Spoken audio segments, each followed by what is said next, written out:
Hello and welcome everyone. My name is Jenryn Wetzler and I'm the Director of Learning and Training at Creative Commons. So you're all here today to use the skills that you have for the public interest, sharing critical information with your communities and also the world. And we're here today to provide you tools to maximize the spread of your news. Before I share more about Creative Commons and what we'll cover today, I wanted to tell you a short story. So in 2019, Creative Commons interviewed Meduza, the largest remaining independent news site in Russia. Meduza's investigative reporter, Ivan Galenov, had been arrested on June 6, 2019, in the center of Moscow. He was persecuted because of work that he had done, likely by the very people he conducted anti-corruption investigations into. Meduza immediately realized that the best possible response was to put Galenov's work into the public spotlight as much as possible. Within a couple of days, the news organization licensed more than 100 of Galenov's articles under a CC BY attribution license. Hundreds of Russian media outlets republished Galenov's pieces, including national newspapers, lifestyle magazines like Men's Health Russia and GQ and Glamour, and different niche websites like sports.russia, feminist websites, and regional press outlets. So according to Meduza, it may have been the first time in the history of Russian media that one journalist's articles were published at the very same time in every outlet. It marked an unprecedented campaign of solidarity with Galenov that began among journalists and later became more widespread, including the general public. So the result, the system gave in. Ivan Galenov was released on June 11th, 2019. Today, we see Meduza as well as independent news organizations in the Ukraine and around the world under threat. People are finding new and creative ways to support their good work, however. We see a swell of support around the world for GoFundMe campaigns, Patreon, and more. And we know of more than $4 million that's been raised by all of us for independent news organizations. And there's more that we can do together. When material is published under a Creative Commons license, smaller newsrooms can republish articles or media like photographs in full, or they can build on, localize, or extend the reporting in some way. When newsrooms do not have the funding to access media archives, they can tap into the treasure troves of CC licensed and public domain images, video, audio content, and more to accompany their stories. So Creative Commons is here to give you creative tools to support the essential work you do. We invite you to take this training in case there are ways you can maximize the spread of your own stories, especially stories around the war in Ukraine.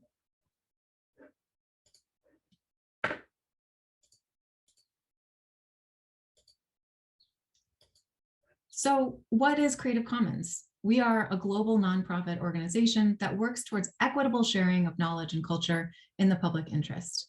We built and steward the open licenses that power millions of people's unfettered access to research, information, education, and culture. And we know of over 2 billion CC licenses being used across 9 million websites to date. CC also offers trainings and consultations on global copyright, ways to take advantage of the flexibilities that copyright offers, and more. While much of our past work is focused on academics, governments, artists, and cultural heritage communities, we're so glad to explore new collaborations with journalists. Journalism is at the forefront of our current most dire challenges, shining spotlights on corruptions of power, climate change, refugee crises, the pandemic, and more. And it's a form of public service that's critical to all of us. So Creative Commons is here to help, but we're also part of a larger set of open movements seeking to work towards solutions to many of the world's most pressing problems in the spirit of transparency, collaboration, reuse, and free access. Open encompasses open data, open government, open development, open science, and so much more.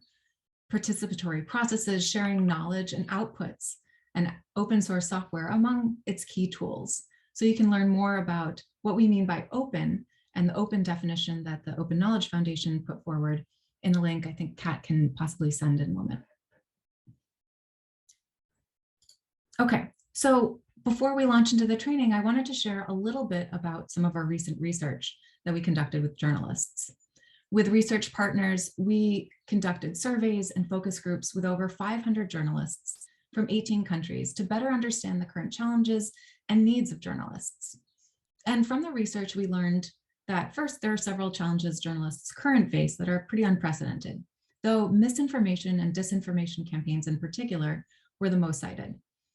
There are other interrelated challenges to misinformation and disinformation campaigns, which included the proliferation of online abuse, loss of trust in journalism, and the increasing difficulty of making a living from journalism. And the journalists we spoke to were unanimous in their desire to fight misinformation and disinformation. However, some suggested that the dwindling revenues through traditional advertising had led to established media outlets to publish clickbait, which could fuel misinformation. Paid for content has been necessary to maintain the industry, but has also resulted in new barriers to accessing the news and information that could help combat misinformation. The disruption to local news media has damaged access to accurate information and made it more difficult to combat disinformation. And the loss of local newspapers in many places has led to a disconnect between the public and the journalists that has partially contributed to a decline in trust among audiences. So nearly half of the journalists that we surveyed believe their colleagues lacked the necessary protections against physical attacks or protections to their own well-being. Nearly all focus group participants had faced abuse or harassment, and this ranged from abusive messages online to physical attacks on their colleagues. So clearly a more sustainable model is needed for news media to thrive. Journalists also noted the need for greater access to openly licensed or public domain research, training on digital media literacy, and community-driven open source platforms, peer-to-peer collaborations with other journalists, as well as Creative Commons training. So journalists want to learn more about copyright and public domain considerations. While the journalists in our research were interested in increasing their capacity to share knowledge, that interest was considered at odds with the need to make a living. So we certainly do not have all the answers to the systemic challenges that journalists face today. However, if you would like examples of news and information organizations that are working with alternative revenue models and using CC licenses, we recently interviewed several in our webinar series. If anyone would like further information on our research, we'll have a report coming out next month. And based on the survey results, as well as our conversations in the webinar series, we organized this training today. So I'm just going to pause and make sure I'm not missing anything in the chat. Thank you so much, Kat, for posting the links. Okay, so today we're going to cover copyright basics, as well as some practical tools you need to take advantage of copyright flexibilities. And we'll help you find open, freely usable images, audio, and video content online. We also have time to talk with experts in copyright and open knowledge movements, as well as a representative from Google News. So at the end of the day, we hope you'll walk away from this training with a greater understanding of CC licenses and copyright, as well as some newfound energy and a sense of possibility for collaboration with colleagues in a new way. Okay, and now we wanted to reserve a little bit of time in this training for you to network. We heard your request from our research for community collaboration and networking. And also in trainings like this, our biggest asset is you all, it's our community. So what I'm going to ask is for us all to be very intentional about our time together today. If you feel comfortable, please unmute your cameras. No pressure if you do not feel comfortable. Please also unmute your microphones. And before you all introduce yourselves, let's please agree to be as fully present as possible. That means closing browsers and spending undistracted time to really hear what your colleagues have to say. So in a moment, I'm going to call on folks I see ordered on my Zoom screen. If you don't feel comfortable sharing an intro via video, please feel free to type it in the chat space. Okay, we'd love to hear your name, where you're located, and what your professional affiliation is. And also, if you're willing, we'd love to hear about a particular need or challenge or an opportunity that you'd like to put forward to the group. So we'll have about 25 minutes or so for this discussion, and I may interrupt you towards the end to just keep us on track with timing. So I apologize in advance. Okay, and now we have one Google Sheet that I want to share. So those of you who'd like to stay in touch, like to share your possibilities or your challenges, would like to just maybe get slides after today, please sign up in the sheet. And I think Kat can post the link. Yes, thank you, Kat. Okay, and I'm going to stop screen sharing for a moment. All right, so I'll see if I can call on people that I see on my screen, starting with Kat. Kat, thanks so much for joining. Kat's my colleague and such a wonderful friend and support.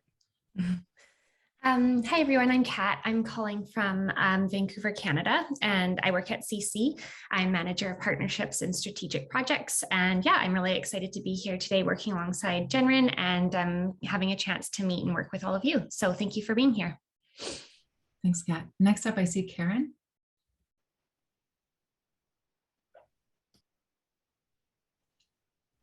And Karen, we may loop back to you. Otherwise, please feel free to type your intro in the chat space. And Angeliki. Hi, everyone. I'm Angelika. I'm a journalist. I am from Greece. I live in Athens, and I currently work for the Athens News Agency. It's the national news agency. My work has to do with social media. I'm a social media editor, and this means that I often have to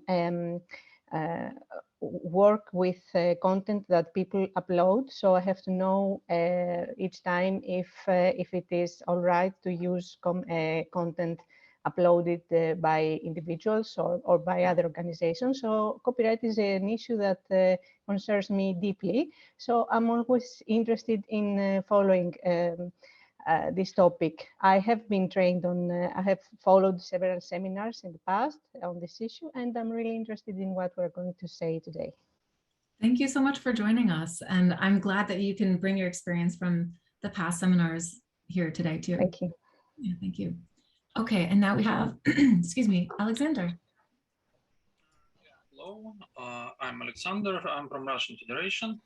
Well, I'm not exactly a journalist. I'm a political activist and member of Russian Pirate Party.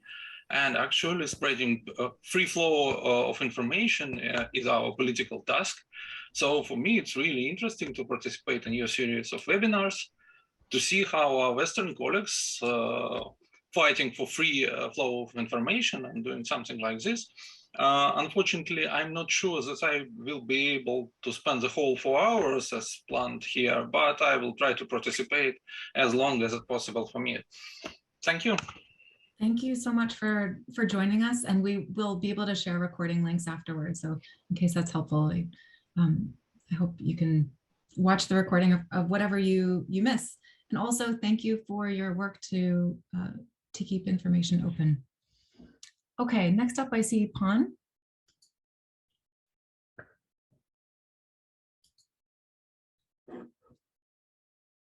All right, and we'll move on to Wandishi. It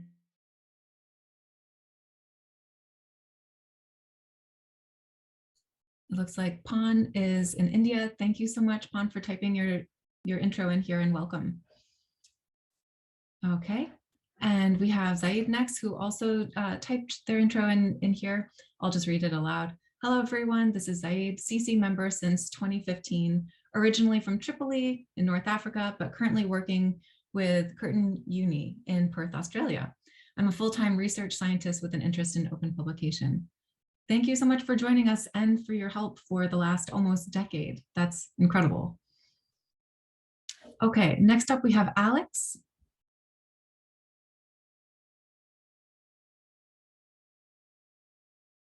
And I know some folks will need to post their intros in the chat space. I'll do my best to read them. Let's see, next up we have Kerry. Hi, I'm Kerry Carlson. I'm here in Brentwood, New York. I'm an academic librarian at Suffolk County Community College, and I'm currently enrolled in the CC certificate program for academic librarians. So I'm just kind of using this as a way to broaden what I'm learning there. So I'm just really here to listen because I may be in and out. I am the only librarian on our spring break. So I'm also jumping in and out to help students. So if you call on me and I don't answer, I'm probably not sitting at my desk because I've been called away. Well, thank you so much for joining. I'm so glad that you could come here, and I hope that that when you are able to be here, you can share some of the certificate training experience wherever relevant in conversation. So really glad you could be here. Thank you. All right, let's see. Next up, we have Andre. My name is Andre Goos. I am a university lecturer in South Africa. I'm based in Johannesburg, but I work for a university called Northwest University, which is in Potchefstroom. It's about 120 kilometers from where I stay in Johannesburg. I teach journalism. So I'm quite interested in just listening in also to see, to learn a bit more about open journalism. I have been involved for the past year in an open education project at my university. I was selected as an OER fellow. So I'm also in the process of creating an open textbook for my journalism students, an introduction to journalism. So I have been attending quite a number of webinars on journalism, on openness, on open education, but I'm just interested to hear, because this seems to be quite specific about, open journalism itself. I just want to add also, I might also not be able to stay for all 4 hours, but I'm going to stay for as long as I can, and I'm quite excited to see what I will learn. Thank you. Thank you so much. I'm really glad that you are working on an open textbook for journalism too. And I would actually love to stay in touch and see if there's a way that we can promote the open textbook once you're ready. Also, I'd note that we have a really strong Creative Commons chapter in South Africa. So if you'd like to connect with any of them, I'm happy to follow up with you afterward and also get you into the network. Our Creative Commons network is open to anybody. We welcome people from around the world. And if there's not a chapter for you in your particular country already, then we also have thematic working groups or platforms, we call them. So we have platforms in open education, in GLAM, or our galleries, libraries, archives, and museums, or cultural heritage space. And we also have a platform for copyright. So if anybody would like more information on our network and how to get involved, please just email us, or I think maybe Kat, if you can find the CC network link and post it, that would be great too. Okay, let's see. Next up, let's go to Rowan Wilson. Hello. Yeah, I work at the University of Oxford supporting researchers. I work in the IT services bit, so we help people with computers specifically. Yes, so I teach about copyright and research data, and we get quite a lot of queries from researchers about reuse of CC materials. We also have done various CC-related projects in the past. We ran an OER program called Open Spires back in the early 2010s, and I'm also involved in one or two of the platforms you mentioned. That's so great. Thank you for joining us. That's really wonderful to hear. And I'll be probably drawing from your expertise throughout our presentation. So please jump in wherever you have something to contribute. All right, next up we have Jason.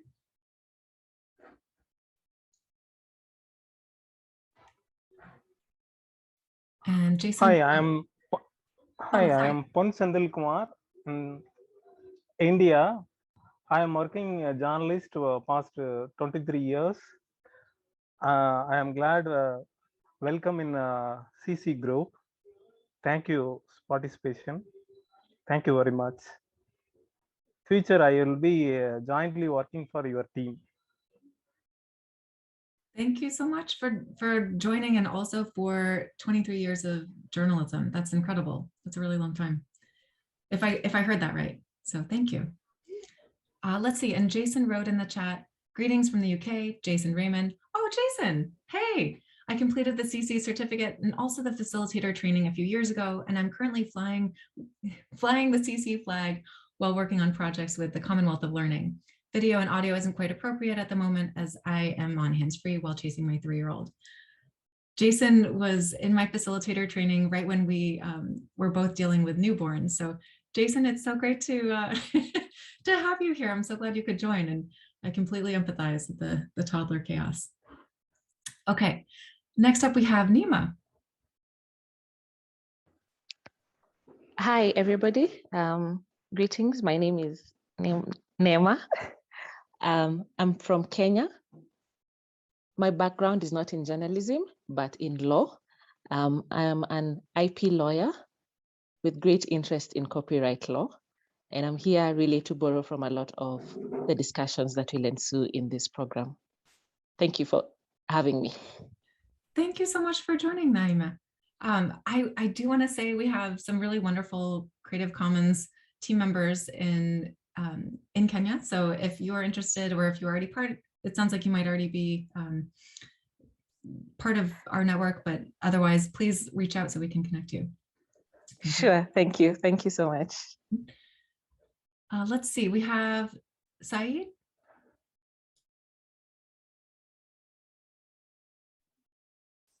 Yeah, thank you. My name is Said Manga from Dar es Salaam, Tanzania. I'm a journalist working with the weekly newspaper known as Tanganyika, Tanzania. I'm a new member in this community of Creative Commons since November last year. I'm very happy to be in this community, and I believe that I can learn a lot from my other colleagues here. There is a lawyer in this community and other expertise. Thank you. Thank you for joining us from from Tanzania, and also for being part of the CC community. That's really wonderful to hear. Okay, and we have Erika. Thank you.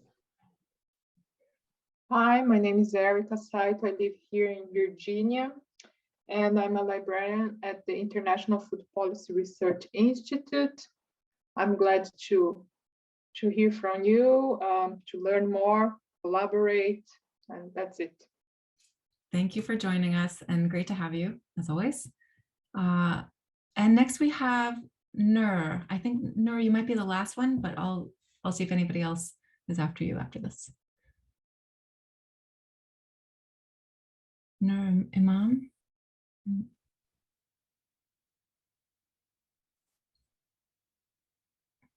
Looks like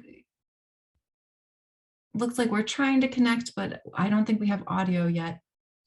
So for those of you who have not introduced yourself in the chat, please feel free. Also, please feel free to share any additional information that you'd like in the spreadsheet that we posted in the chat. So this spreadsheet is a great way to stay in touch with other people who might have similar interests who have joined us today, to also share maybe some upcoming opportunities that you have or challenges that you just like to ask the group about.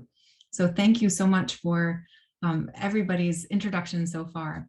I just want to pause here and give a little bit of space in case anybody who had audio difficulties wants to try again and introduce themselves.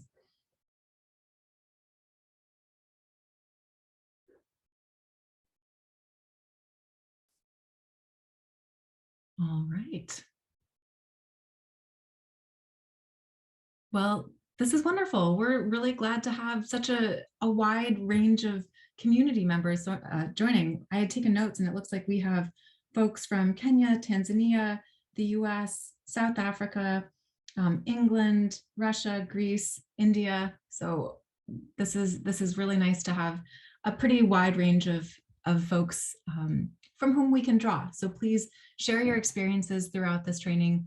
Don't hesitate to reach out and ask questions in the chat space, and hopefully this will just be the start of a longer kind of conversation that we can have.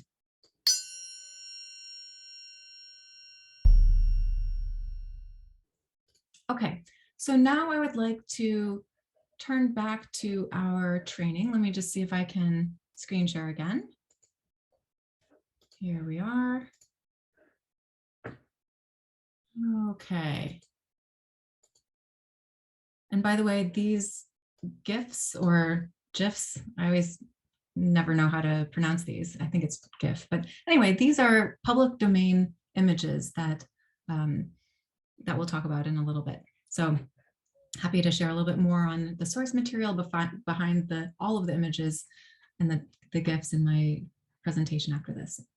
Okay, so copyright. We're going to talk about what copyright is, how to receive copyright protection for your work, as well as some things that exist, like considerations outside of copyright, the public domain, as well as limitations and exceptions to copyright law. And then we're going to circle back to CC licenses to give you a kind of a deep dive into what CC licenses are and how to use them. So copyright is a form of intellectual property law. And for those of you who are new to this, IP or intellectual property law is the term used to discuss rights established by law that empower creators to restrict others from using their creative works. So copyright is one form of intellectual property, but there are many others. And to help understand copyright, it's kind of important to understand a little bit of this kind of umbrella law, IP, and maybe two other intellectual property rights. So the two that I'm going to spend a moment talking about are trademark and patent. Trademark law generally protects the public from being confused around the source of a good, service, or establishment.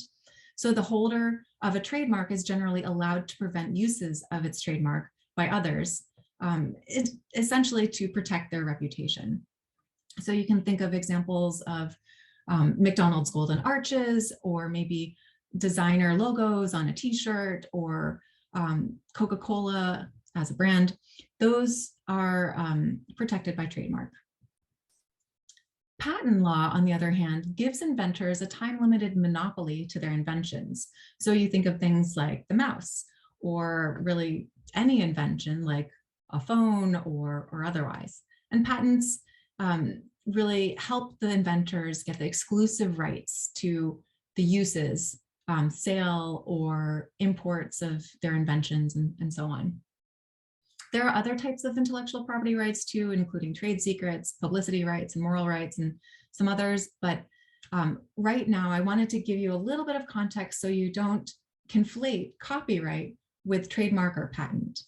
So this animated image right here, what do you think that would be an example of? Trademark or patent? Like, what kind of law would protect it? I'll just throw that out there. If anybody wants to answer in the chat, go ahead. And I would say patent. That's my guess. Ah, yes, thank you. Answers are coming in. Great, I agree. Patent. Okay, so now what's copyright? Copyright grants a set of exclusive rights to copyright owners, which means that no one else can copy, distribute, perform, adapt, or otherwise use work without permissions of the copyright holder. Copyright was created during the era of the printing press as a way to incentivize authors to undertake the arduous, time-intensive, and expensive task of literally creating works for publishing.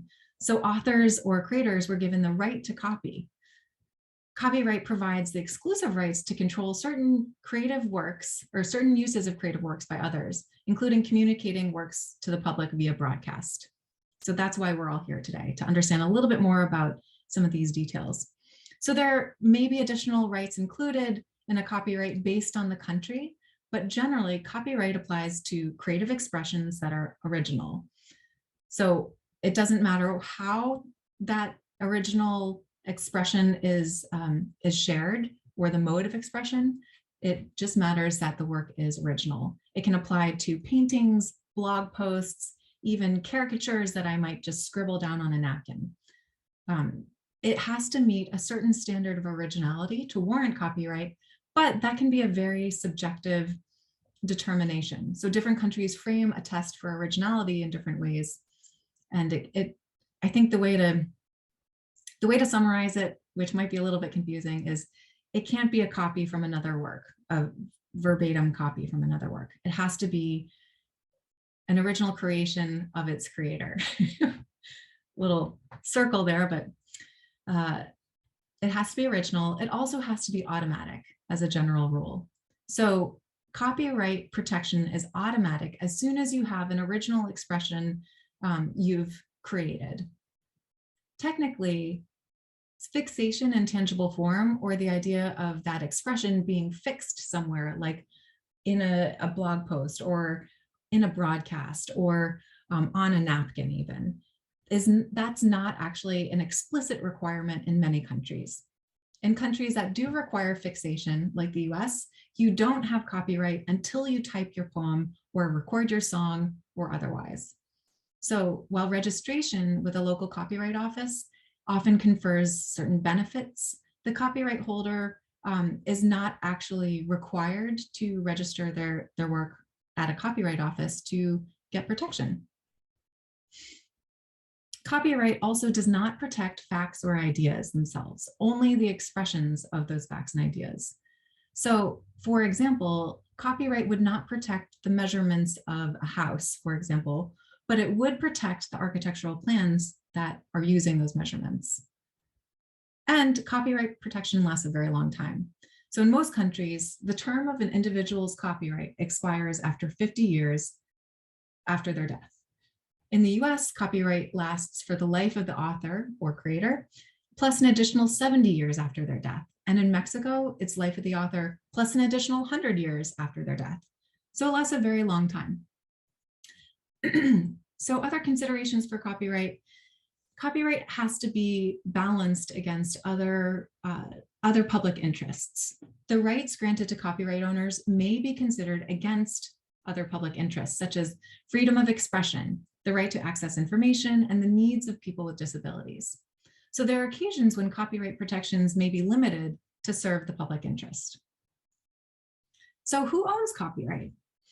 The person who controls the copyright may not always be the author. It's important to understand that the person who owns, or the entity that owns and controls exclusive rights granted by copyright, so that we can understand who has authority to grant permissions to others to reuse a work. So for example, let's say I have the copyright to a drawing I made. That would give me the right to add a CC license to the work and share it with others in the way that I want to. Originally, the creator of a work would have the copyright, but in some cases, creators may be under contracts at their institutions that would transfer the rights. So exclusive rights granted by copyright can be transferred to others, including legal entities, corporations, publishers, or universities. However, it's important to note that moral rights are not necessarily transferable. So this is all to say, we strongly recommend that people examine their work contracts before signing them, because they're very likely to find language around copyright ownership in them. And it's important to know who owns the right to their work so they can know how to use it. Okay, the last point I'll make is that copyright can be joint. So if you have a co-creation of work, that means there's joint copyright ownership. Okay, and as we'd mentioned, copyright law has existed for a very long time. It's also changed over time. There have been lots of copyright laws that have changed over time, and there have also been attempts to harmonize copyright law through international treaties. So the main one that's of interest is the Berne Convention. I'm going to kind of skim over this right now, but if anybody's interested in more details around international treaties and what is laid out in the Berne Convention, feel free to ask later, or we can address it in our Q&A. Okay, so let me just pause here for a moment and see how folks are doing. If you don't mind, let me just stop screen sharing for a minute. Hold on. Stop sharing.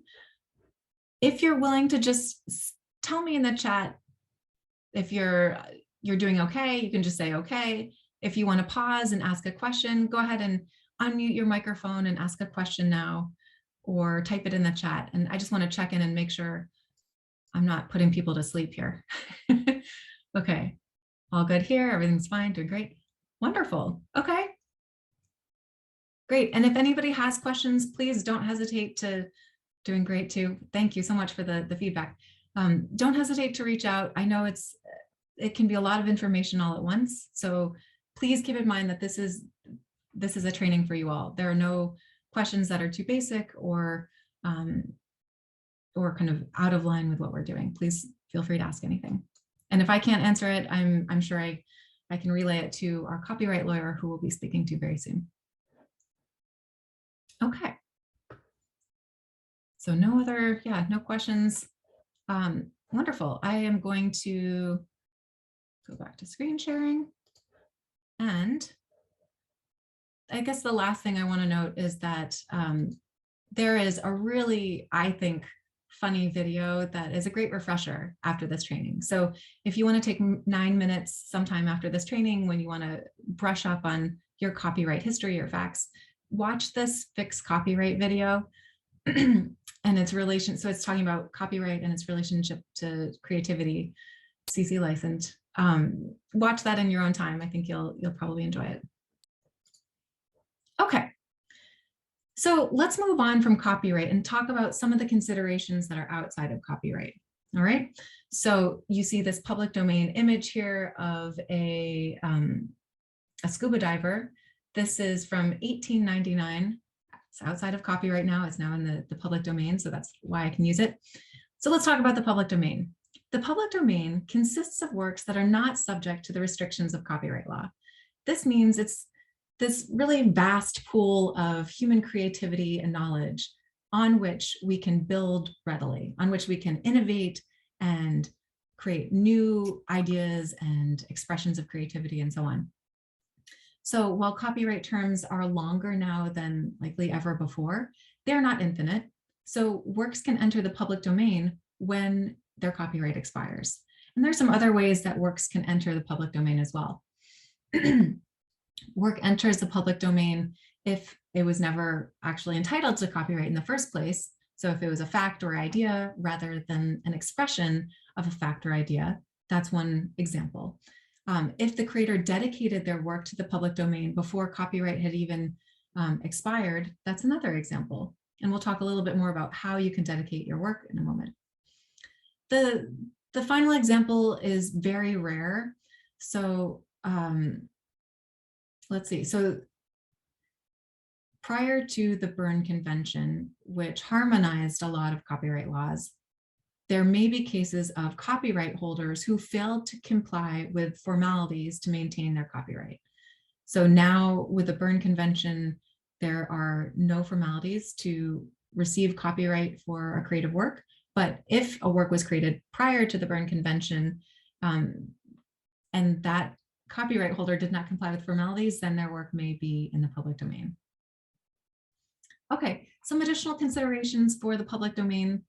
Work in the public domain may still be covered by moral rights that last beyond the duration of copyright. And in some countries where moral rights don't expire, you have to credit the author of the work, even if the work is in the public domain. Otherwise, you don't owe any kind of copyright attribution or information. But we always recommend giving as much information, as much credit to the original author as possible. And even though it may not be legally required in every country, there are many benefits to identifying and giving credit to the original author, even after their work has entered the public domain. It's kind of nice to know where ideas and expressions of ideas have originated and see that we're all kind of building on each other's really wonderful, rich creativity. I think it's one clear example of community. All right. So it's sometimes hard to identify when a work is in the public domain, because while there are many resources that use that little C with a circle around it as an indication of copyright, many resources don't actually use that copyright symbol, but that does not mean that the work is in the public domain. So determining public domain status can be very difficult. We have some resources for that, but it can also be a little bit confusing because some work can be in the public domain in one country, but still under copyright in another country, given the different durations of copyright protection. So this means you may not be able to use a work freely where copyright still applies. And copyright applies in the country of use of a work. So we'll talk about this more in a moment, but first, Creative Commons has a tool called the public domain mark, which is a label to works whose copyright has expired everywhere in the world. While the mark doesn't have any legal effect, it helps reusers identify works that are in the public domain. So as of 2016, I think CC's public domain tools were used on more than 90 million works, but I know it's much higher now. We have some examples of websites that have a lot of really wonderful public domain works in case you want to draw from them. I drew from one of them for the images in this PowerPoint, and we'll get into some of the other websites later on today. Okay, so that's a little bit about the public domain. I wanted to turn to limitations and exceptions next, but first I wanted to note that this image of the whale and the fish, or the two fishes, not three, dining on Russian sailors is in public domain because and I'm not going to pronounce his name right, but Kobayashi Kiyochika was a Japanese artist who died in 1915. Because Japan's copyright law is life of the author plus 50 years, this print is in the public domain, and that's why I could use it so readily. So does the public have any right to use copyrighted works that don't violate copyright, that don't violate the exclusive rights of creators?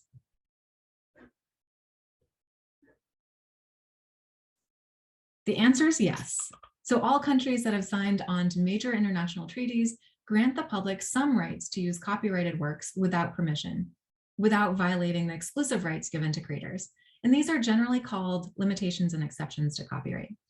Many countries itemize the specific exceptions and limitations on which the public may rely, while some countries have more flexible exceptions and limitations.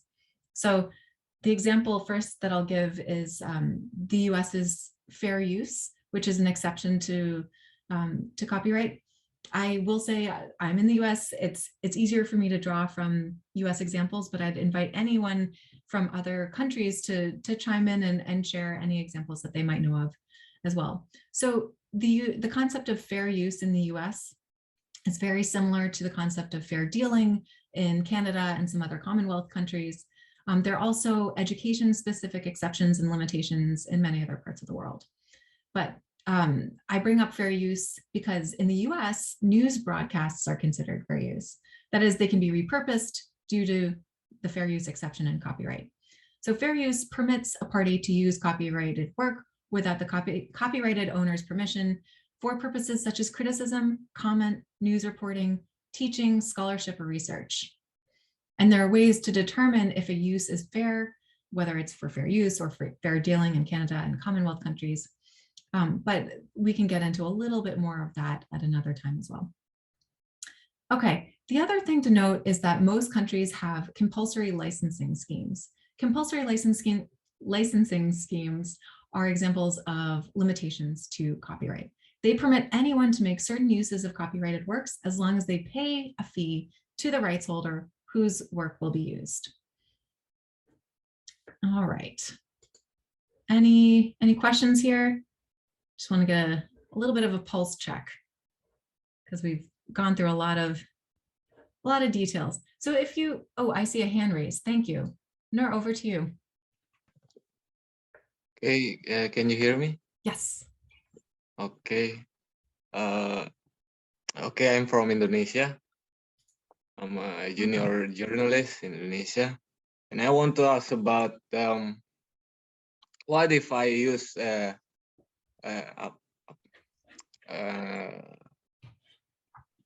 work of other people from another country outside of Indonesia? What is the law that applicable to me? That's a great question. Yeah, thank you so much for asking and for joining with that. So the copyright law of the country that you're in is the copyright law that you have to abide by. So when you are working with something that's been created in Germany, for example, you don't go by German copyright law, you go by Indonesian copyright law. And that's true for anybody on this web chat. Whatever country you are residing in and using copyrighted works in, you have to abide by that country's copyright law. Any other questions?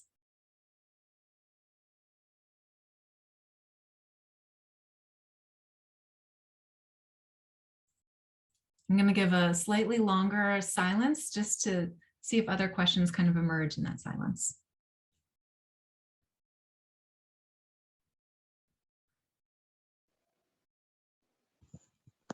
I have a follow-up question. Wonderful. Sorry, does that also happen to co-ownerships of works for different countries? So it could be Germany and Kenya, and yet Nur is in Indonesia.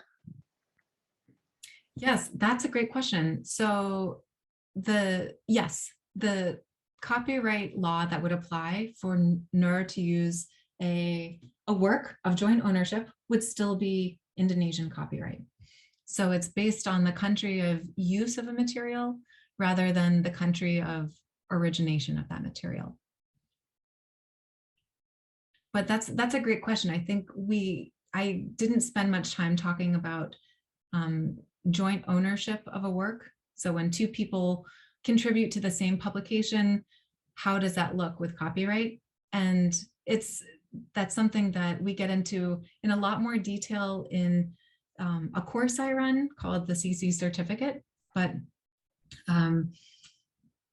for right now, I think it's worth just noting that copyright is spread out between the two owners. So ideally, both owners will agree on the kind of permissions that they would offer downstream users. But some of that decision making among authors in a joint manuscript or otherwise should take place before they enter a collaborative project together. Thank you for that question. Okay, let's see if there are any other questions. This is great.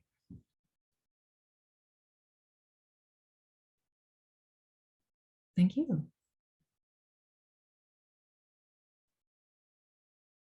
Andre, go ahead. Thanks, Gendron. I have a question. I don't know if it's, yeah, I think it's relevant now. I've noticed that a lot of the US State Department, they have a lot of very interesting resources available across various websites, often identified as in the public domain, but often not very clearly identified. Sometimes in a very minor little note somewhere hidden away on the page, it says that all material on this site is in the public domain. So I've been wondering about that quite a bit. Is that, you know, if it's there hidden away somewhere on the site, is that information available, for example, while creating an open textbook? Is it allowed to use that? That is such a great question. So, okay, let me take a step back and say, I used to work for the State Department in the Bureau of Educational and Cultural Affairs, and we grappled with this, this kind of question. So there are a few different considerations here. First, under US copyright law, any work that is created by the government, that is a government employee, is not subject to copyright. So it's automatically in the public domain. That is a particular caveat within US copyright law. So where you have US government works, you can assume when you know that they are created by US employees, that they are in the public domain. And a good example of this is NASA's space imagery. So all of their space imagery is public domain because NASA is part of the US government. However, it gets a little bit confusing for a couple of reasons. One, a lot of at least State Department employees are contractors. So they actually work for a separate company that's hired by the government to conduct specific work. When you have a contractor that is not a federal employee or a government employee, then their work, unless otherwise specified, would likely still belong to them or their company. That's when reading the contracts is really important.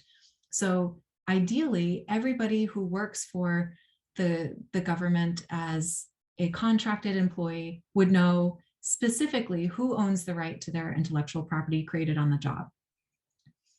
I will say that there's a lot of confusion within the government because I don't think enough people know about copyright nuances or Creative Commons licenses for that matter. The knowledge is growing, but I think where people may not know about the particular carve out in US copyright law around federal or around government employees creating works that are not subject to copyright, or around the work for hire status of contract employees, then they may kind of have some confusion around their communications around that or their messaging.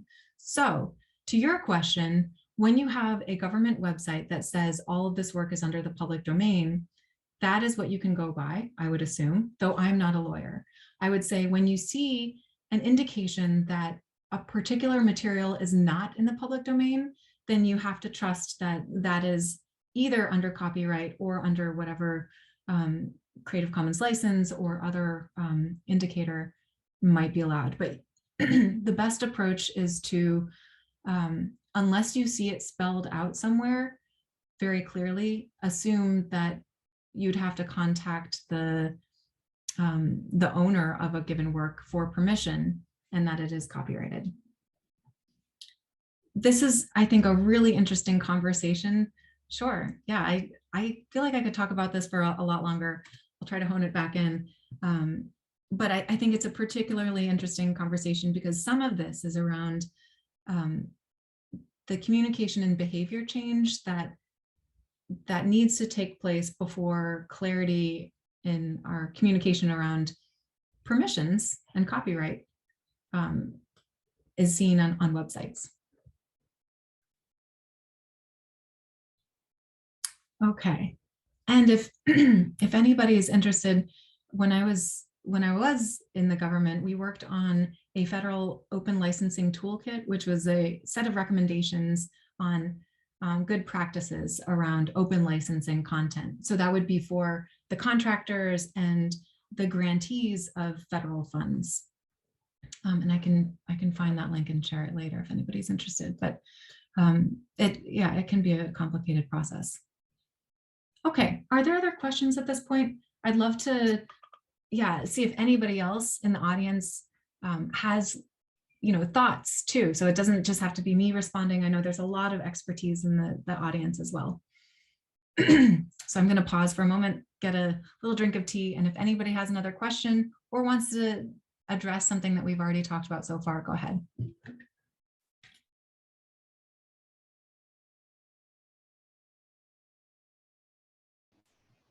Can I ask a question? It has to do with something you said earlier about fair use and the news, because I'm really interested in that. When we deal with fair use in the news, for example, it's when we want to quote something somebody has said, another reporting that another colleague, another medium news outlet has worked on it. So I wonder, what is the difference between European and US or other countries' fair law restrictions? I believe that there are differences regarding the amount of work of another person that you can use on your site. For example, if we're talking about a book and you want to use parts of a book to quote so that you can make an argument on the work of somebody, or a criticism or something else. So I wonder, what is the difference between the notion of fair use for news in US, in Europe, or in other parts of the world, other countries? Thank you so much for that question. That's a really great question. I will be the first to admit that I think it's a question for international copyright lawyers that, I would love to connect you with or have you follow up with after this. So I think we can certainly ask our copyright lawyer in a moment about that. But then following up on that, I would love to connect you with other people. In this short-term moment, though, I would say, so there are differences to the exceptions a country gives to copyright, and that's very country specific. I'm not well versed on each country's specific exception or limitation to copyright. I know, for example, the US has this exception of fair use, and Commonwealth countries often have fair dealing, which works almost identically. I would say that there are 4 considerations for fair use. You had mentioned some of them. So the amount of a work that you are then using for yourself, how that affects the original work's market is also considered. And there are a number of different factors. There are also three specific factors for fair dealing, I believe, or no, I have to double check this, but there are kind of particular tests that you have to kind of go through as you use a work to determine whether it falls under an exception to copyright in your country. So I don't have the particulars for a number of different countries. I can only speak to a couple countries, unfortunately. But that's a really great question. Okay, thank you. Thank you very much. Does anybody else want to chime in? I know we have folks from so many different countries here. If you know of an exception that you can use in your country to draw a quote from another news article, or sorry, more than a quote from another news article, if you can draw more content from a publication or otherwise, please feel free to chime in here.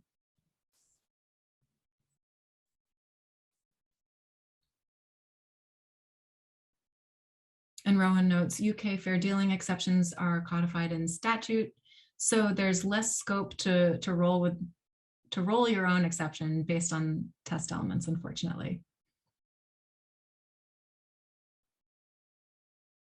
Thank you, Rowan. Anybody else want to share from their own country experience?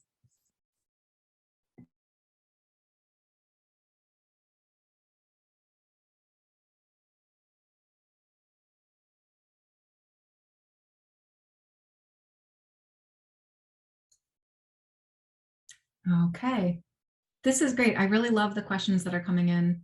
So if you have additional questions, please continue to type them in the chat space or simply unmute your microphone. I think this is a small enough group that we can just use, unmute microphones at any point as we like.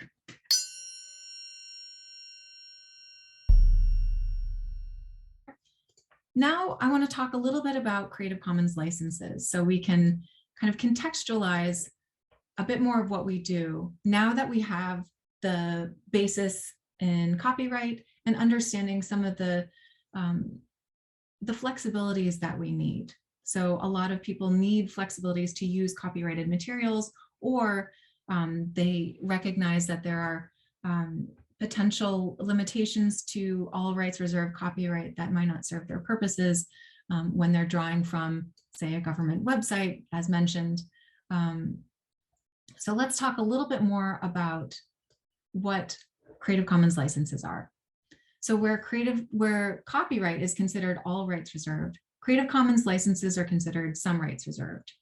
As we mentioned, the copyright laws were created during the era of the printing press, and they haven't been, while they've been updated several times, they haven't been updated to account for the advancements of the internet. So now we have obviously far easier time making copies, sharing information, making public broadcasts, or even remixing different content that we see available online. So the internet's given us abundant information and possibilities for use of that information. And copyright law is still kind of working from a previous era where that information abundance didn't necessarily exist. So Creative Commons licenses are ways to enable creators to offer more permissions than traditional copyright, given these increased flexibilities and freedom that we now have. They're legal tools to better support creators. So the way I think of it is where all rights reserved copyright kind of has all these rights bundled together that they afford just the creator or just the copyright owner of a work. Creative Commons licenses start to unbundle them and allow the creator to choose what permissions to grant downstream users or people who might want to benefit from their works. So they're tools to really support creators and also the downstream users of works. So I just wanted to share a couple of the quotes from a recent webinar we hosted, which actually demonstrate how Creative Commons licenses can benefit creators in journalism in particular. And this is from our last webinar in the series, if you're interested for more. Okay, so now let's talk about the actual licenses. So all of our licenses are working within copyright. They have permissions that last for the duration of a work's copyright. And CC licenses are also enforceable, just as any traditionally copyright content is enforceable. Of course, enforceability may be easier in some contexts where you register your work for copyright. That's not a requirement, but it may help. If you say are wanting to pursue some litigation. So CC licenses have been designed and vetted by legal experts and aligned to international copyright laws. While there are a few countries that don't have copyright laws or may not be signatories to international treaties, generally speaking, CC licenses are universal. Our latest version of CC licenses are universal. And we have 6 licenses. So we'll talk about those in a moment. You see the icons or the icons with the CC next to them here. We also have 2 public domain tools, which we'll talk about in a bit too. And these 6 licenses are represented by either single icons or a combination of icons together. And the icons represent elements or permissions of our licenses. So let's talk a little bit about the elements. So the first element that you see, sorry, losing my voice already, not a good sign. The first element that you see is the little person with the circle around it. So this is our CC BY element. This means attribution. So BY is, by attribution. It's giving a specific form of credit to the original author or creator of a material that must be followed when using or adapting that material. So the CC BY icon is actually the one, or element is the one element that's common in all of our licenses. Next up, we have the arrow that kind of circles back on itself. This means share alike. So the share alike element is an indicator that all derivative works, so anytime you use a work that's licensed with a share alike license and you make an adaptation to it, must be shared with the same license or the analogous license. This is to say you cannot remove restrictions or add additional restrictions onto your work that has benefited or drawn from share alike works. So an example of that would be using my a painting of mine that I licensed share alike. Let's say I have the share alike licensed work. I made it available on my website. You download it from my website, and then you make a collage with my painting and several others. You would need to license your work with a share alike license, the same as mine, in order to honor the permissions that I granted you with using my original work. So you always want to think of the original permissions that someone's affording or like being willing to share with you and honoring those as you go forward with your own work. The non-commercial work or the non-commercial element is indicated by the $ and the slash through it. This means permission for commercial usage rights is withheld. So this is interesting because a lot of times people think that the user of a non-commercial work needs to be a non-commercial entity, but that's actually not the case. The non-commercial element only applies to the use cases. So you could be a for-profit organization that uses a non-commercial audio clip or video or otherwise, but uses it in a way to not gain profit. So you could use it for an internal employee training or something, some kind of promotion that doesn't earn you profit, and that would not infringe copyright. That would not be against the non-commercial element here. Similarly, or conversely rather, if you are a nonprofit organization, you cannot use non-commercial works for commercial gain. So let's say I am a nonprofit organization. I wanted to use a little sticker that someone made for labeling. I should have thought of some good examples in advance, but I wanted to put a sticker on a bag of cookies that I made for a bake sale. The bake sale is a way for me to gain profit. So by adding something that is non-commercially licensed to a commercial endeavor, even as a non-commercial entity, you are infringing copyright. So just remember that it depends on the use, not the user. It depends on how you are using the content, it doesn't depend on who you are in the case. Okay. Then there's also the no derivatives element, and this means that a work can be shared, but only if it remains unchanged. When I see a piece of no derivatives work, I am actually welcome to use it, maybe make any changes that I want in the privacy of my own home. But as soon as I share that changed work with others, I have not abided by the permissions of that original author or creator. So it really depends again on the use and like how you are using it.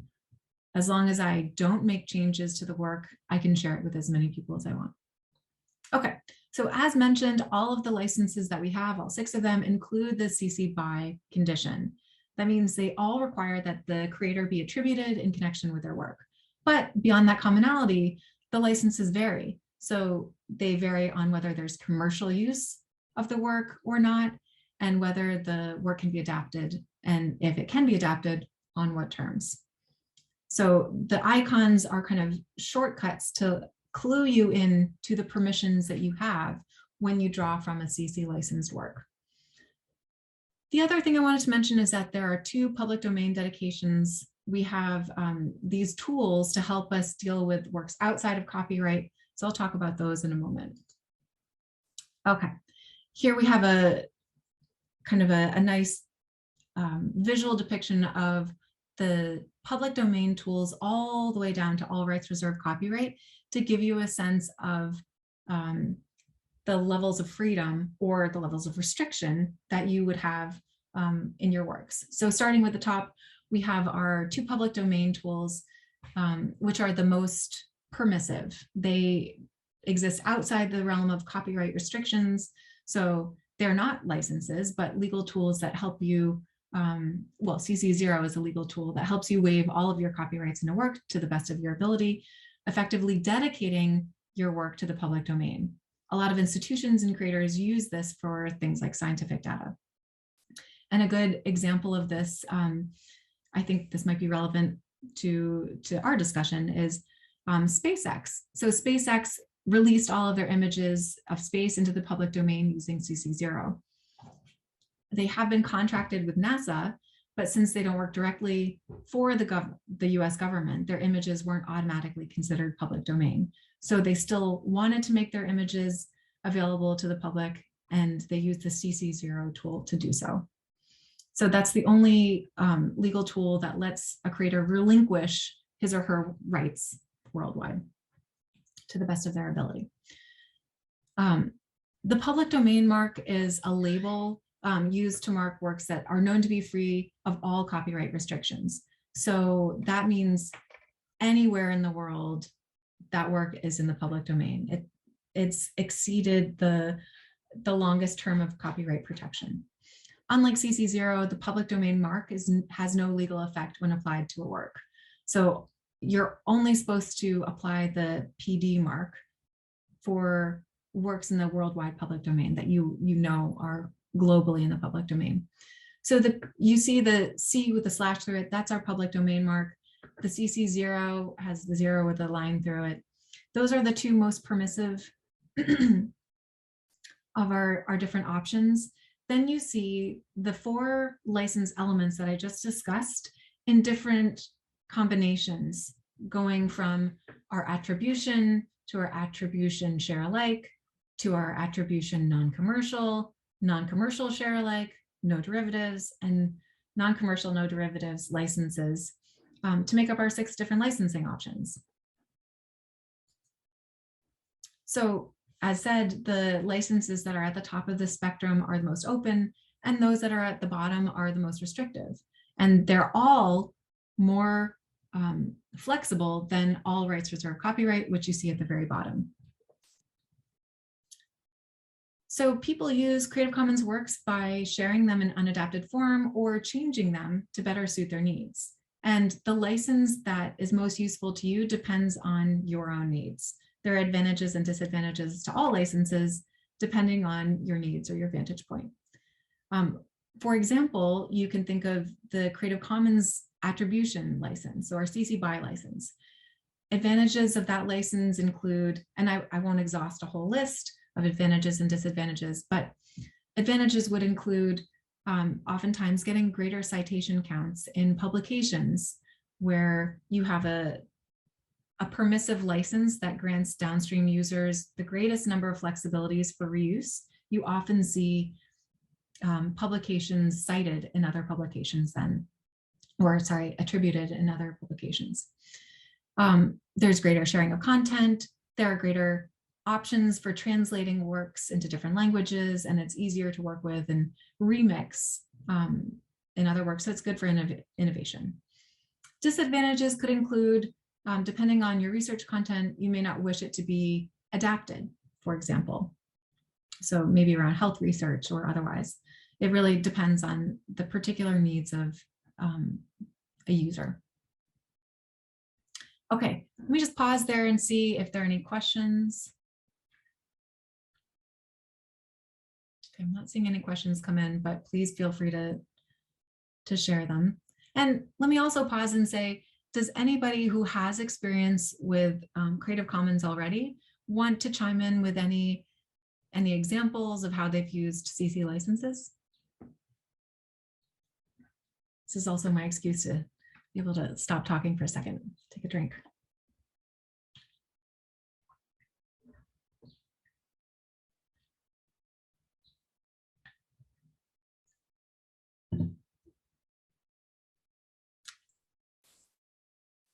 Okay. I can just add in if you want that that's what we've been doing in the Creative Commons certificate. And so all of the work that we have been producing, or our assignments, we have to license.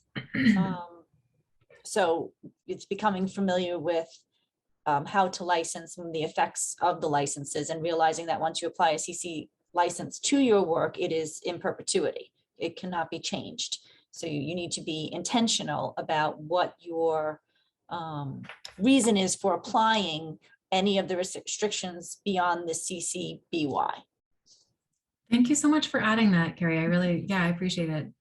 That raises a really good point that I left out. So yeah, all of our licenses are irrevocable. So to Kerry's point, like you need to be very intentional about the license that you apply from the beginning, because you can't change that license. That's already granted users certain permissions that you can't then take back. I will say you can apply a separate CC license to a work if you need. We don't necessarily encourage that because it can be very confusing for people to find a work with a CC license in one domain and then a different CC license somewhere else. But that does not go against our licenses. So if you do find that, for example, you apply one maybe restrictive license initially, and then you realize, wait a minute, I actually want other people to be able to use this a little bit more readily, then you can apply a separate CC license if you need to. Any other questions here?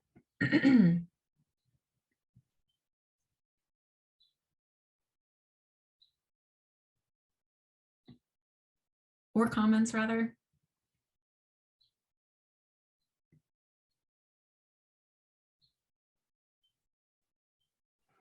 Maybe just a comment from my side.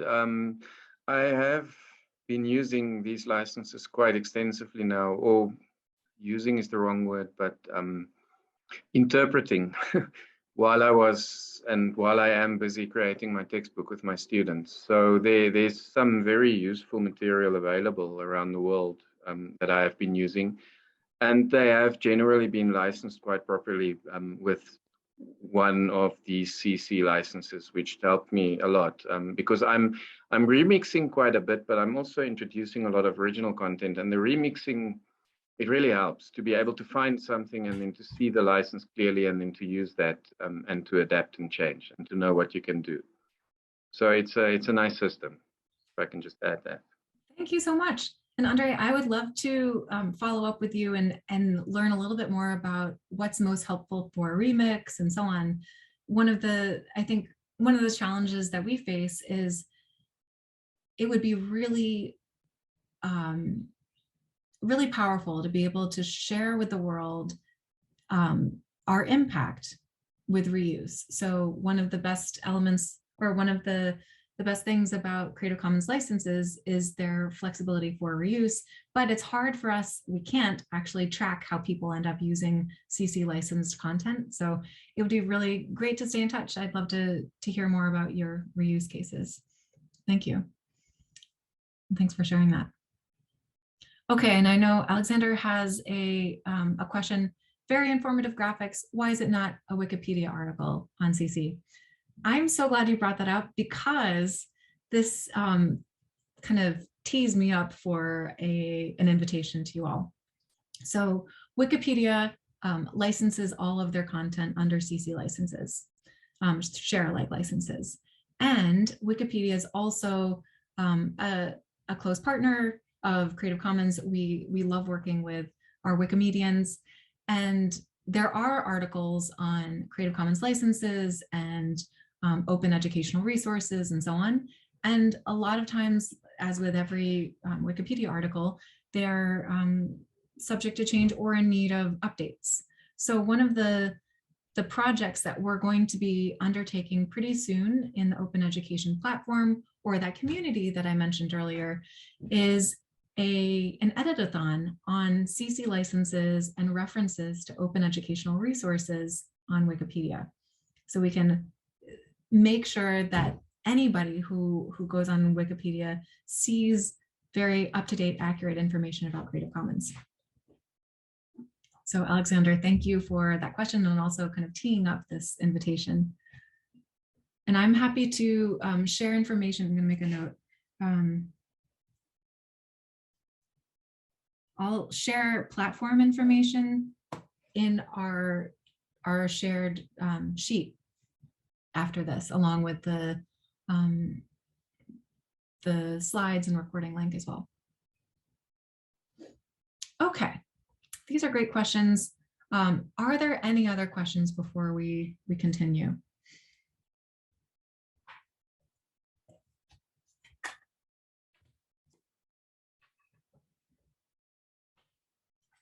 Okay. Then I'll move on. Let's talk a little bit more about the CC licenses, and then we can launch into how to use them a little bit more. Okay, so you can communicate about the permissions you're granting in a license pretty easily. The license is actually created with a 3-layer design. So the first layer of the license is the legal code. So this is the way for lawyers to understand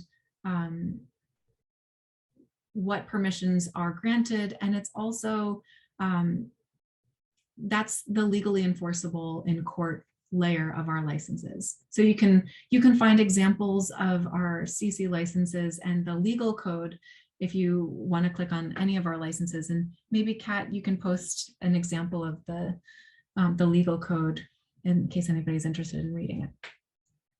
The next layer is our common deeds or commons deeds. So this is considered the human readable layer of the license. This is a way for you and I, or I know some of you are lawyers, but for those of you who are not lawyers, to read the conditions of the license in a way that's readily understandable without getting into too many technical terms. Thanks, Kat. And maybe you can post the human readable link as well. And then the third level of a CC license, all of our CC licenses, is the machine readable layer. So this is designed to help software recognize the permissions or restrictions afforded by a given license. It summarizes those kind of key freedoms in a way that search engines and different applications and technology can understand. So this is really great. And one way that differentiates our tools from, say, traditional copyright, our code works on web pages and we've made it easy to use by anybody. All you have to do, and we can test this in a minute, is copy and paste the code into your web page editor. We've also worked closely with institutions to get marking and placement of this right within their larger systems. So if anybody would like help getting their their institutional webpage, CC licensed or otherwise, please contact us and we'll be happy to help. We have a good toolkit on this. Okay, and we'll look at how to do this a little bit more in just a second with the CC license chooser. I wanted to zoom out for a second and say there's a whole lot of content that we cannot cover in a short training like this, but that you have available to you at any point in time if you'd like to look back on it. So one of the things I mentioned was our CC certificate course.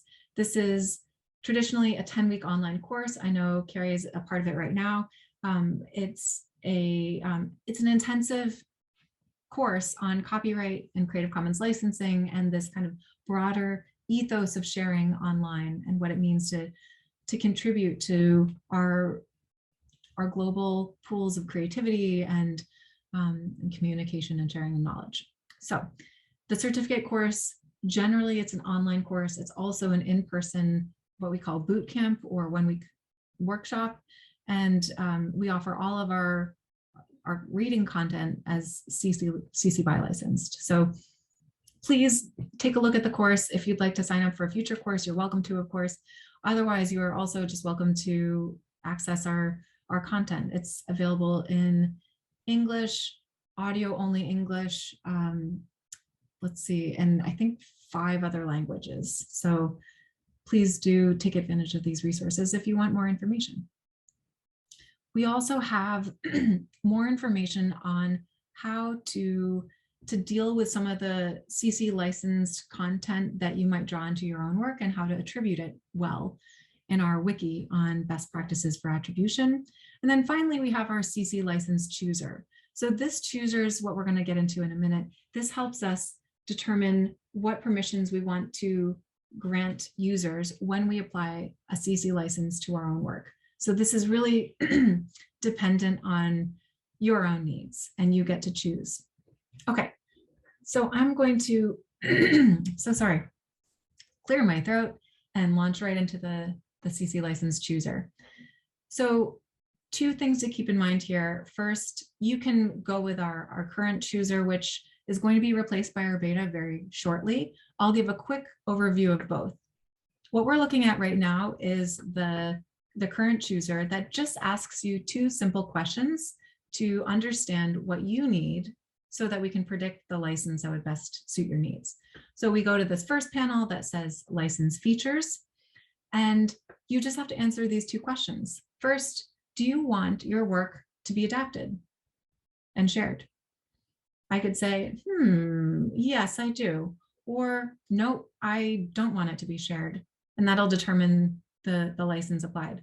Or yes, I want it to be shared, but only as long as others will share it with the same permissions. So your answer to that first question will determine some of the license elements.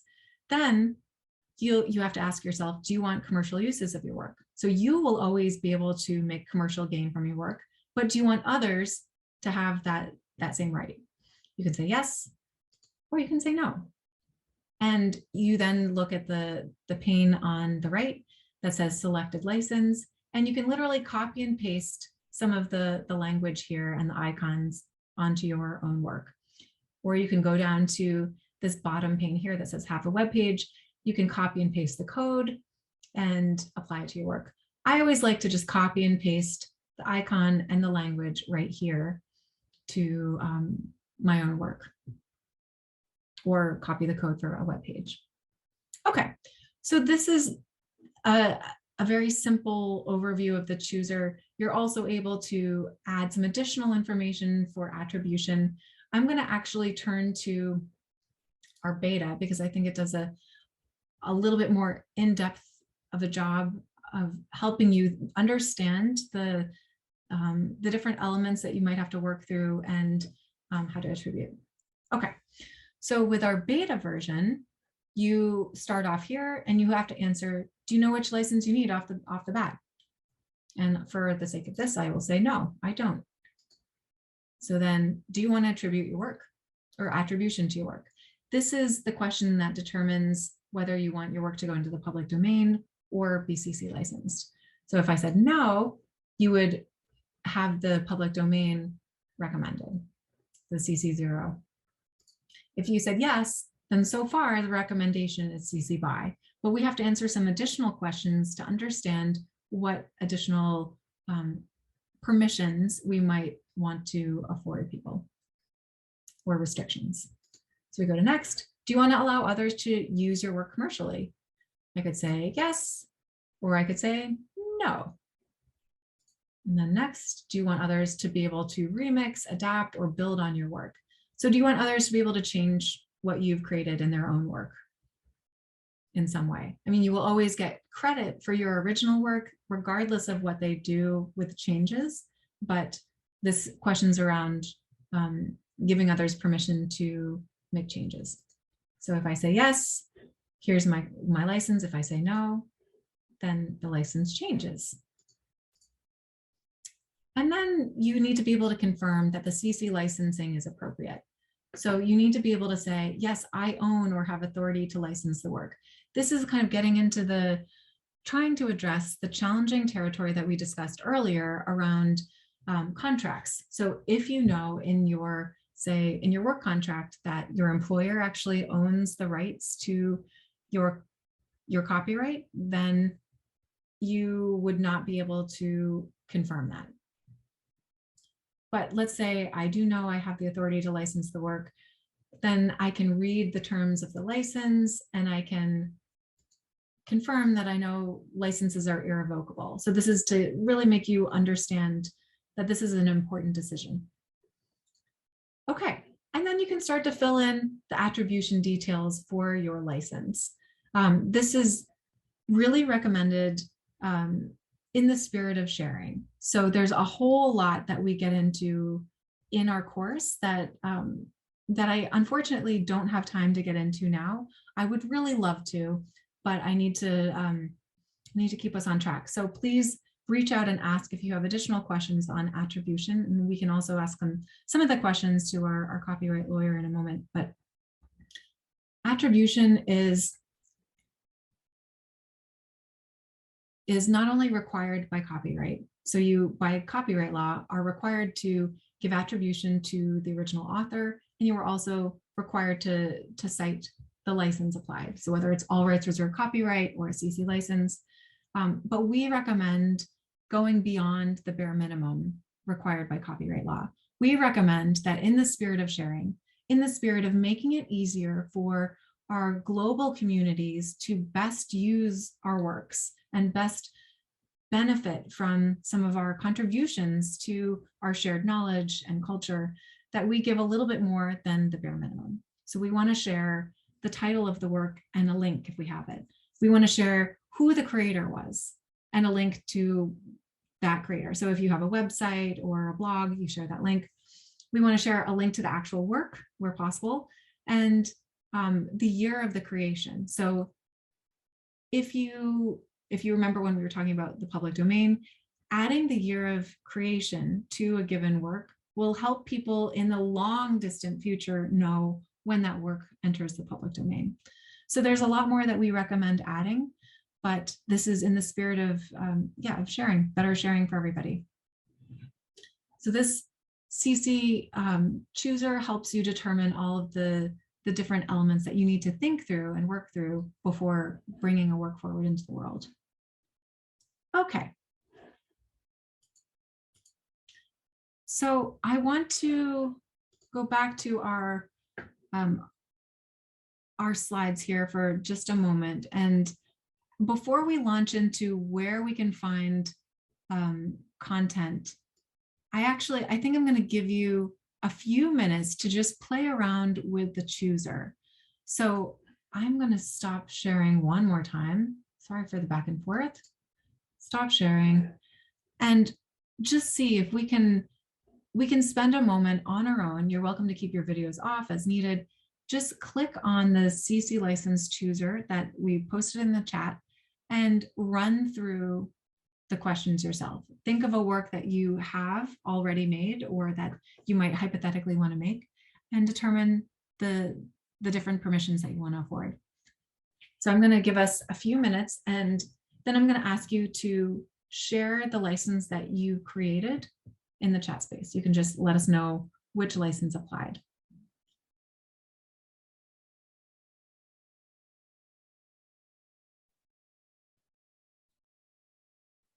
Okay, so forgive me as I just look down at the timer that I'm setting.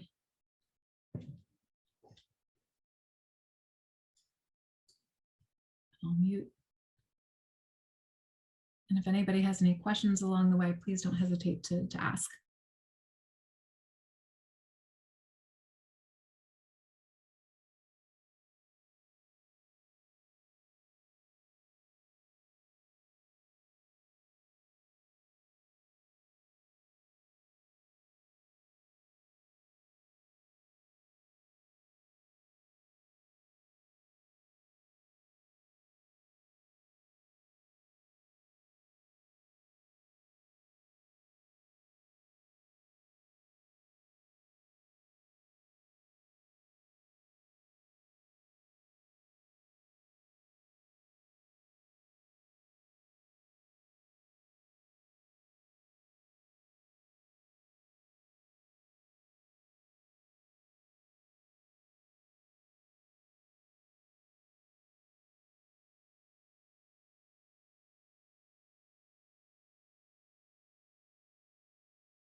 Okay, we have about 30 seconds left. I'm seeing some licenses come in already. Thank you for sharing. So we've got a CC by SA. We've got CC by NCSA.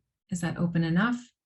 That's a great question. Andre, let's return to that in just a second. I want to see what other people are coming up with, because that kind of thing really depends on particular needs.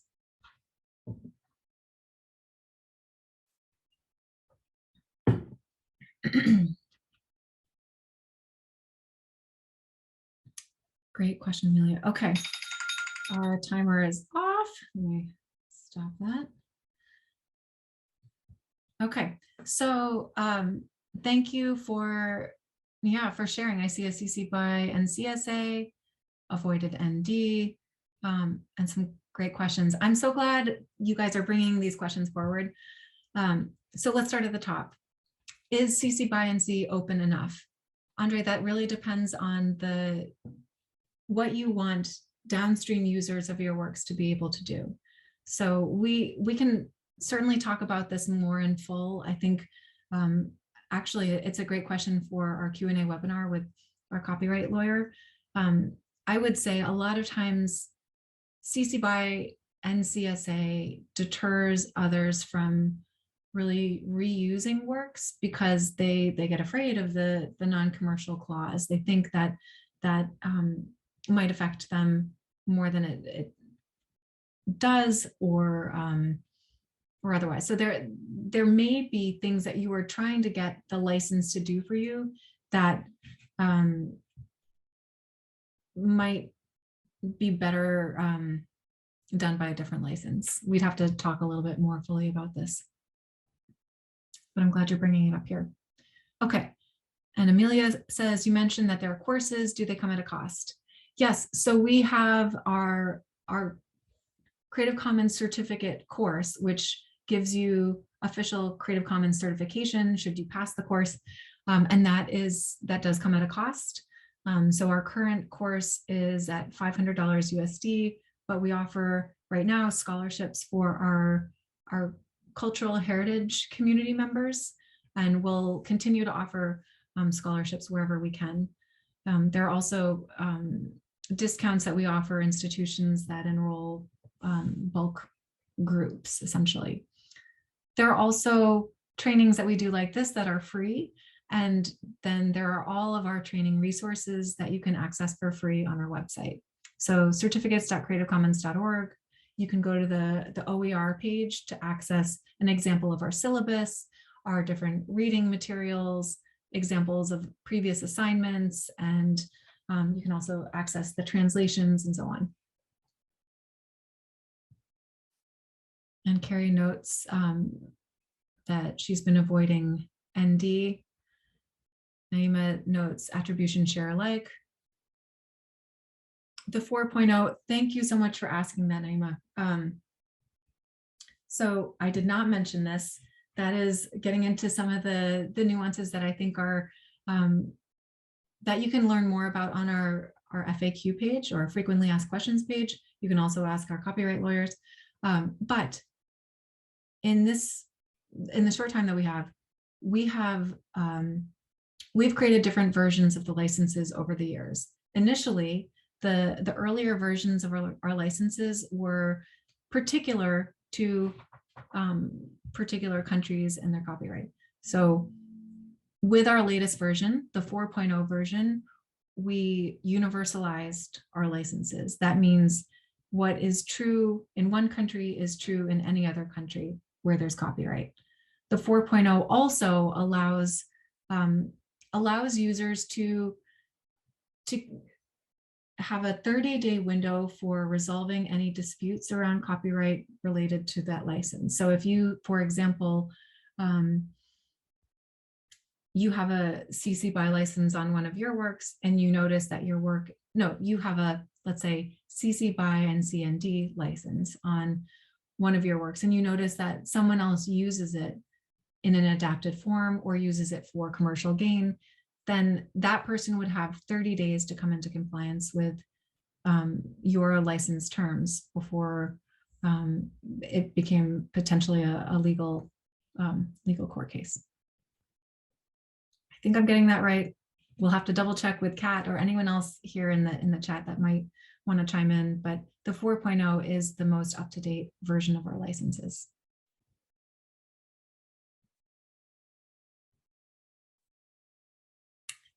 Any other questions here?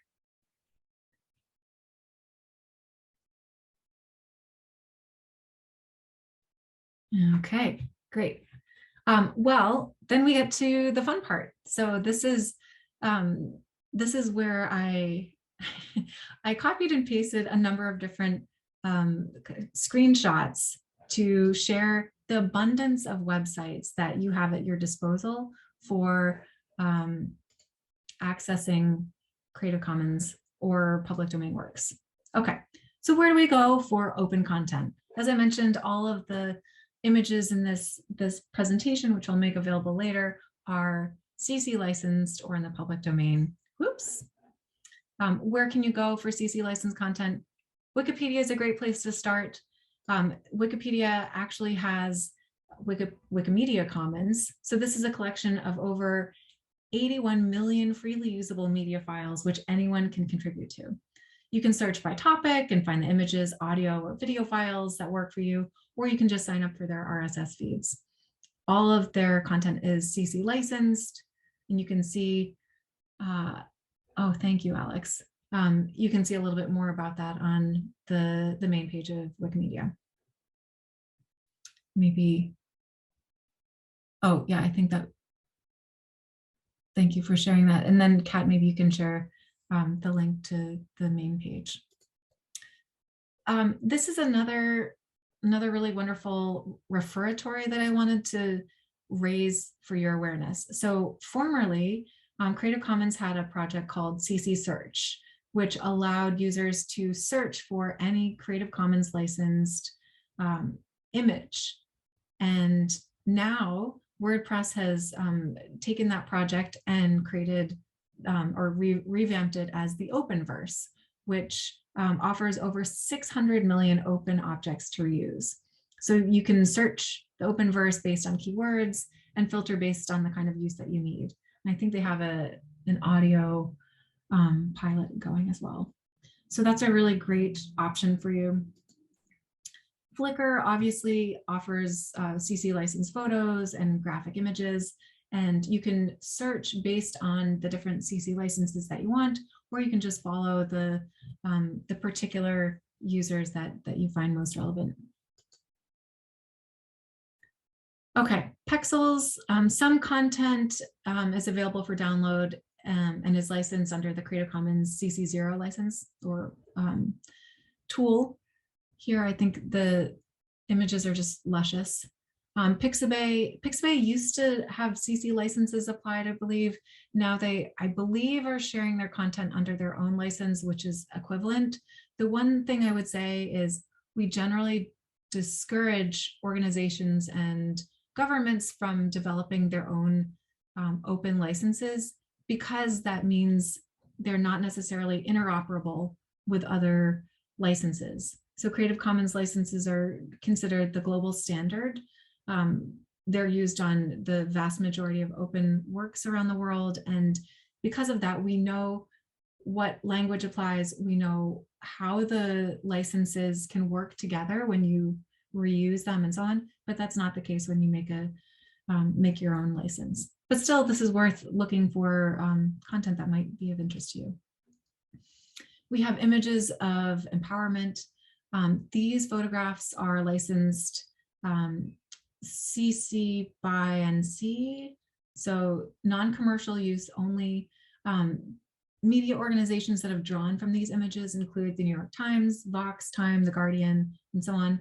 And they're a really great way to capture the strength and resilience of women and girls. So they're kind of challenging false stereotypes about the roles of women.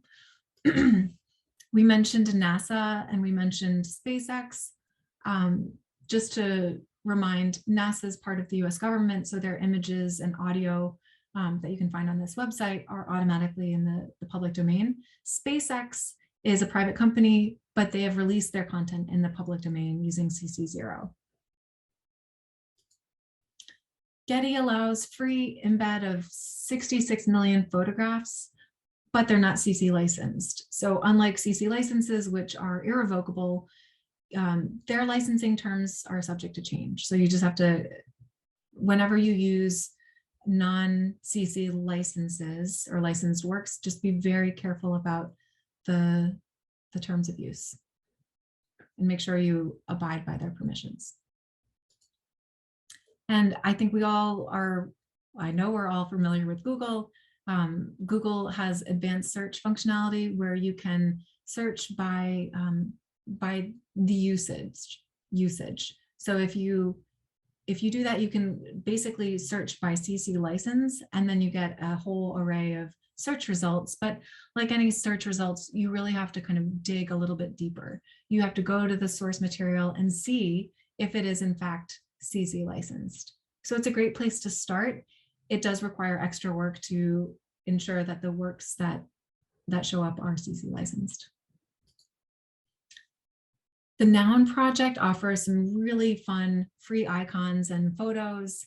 You can go to thenounproject.com and create an account and populate, some websites or, a given fact sheet or otherwise with some of the icons, which is nice.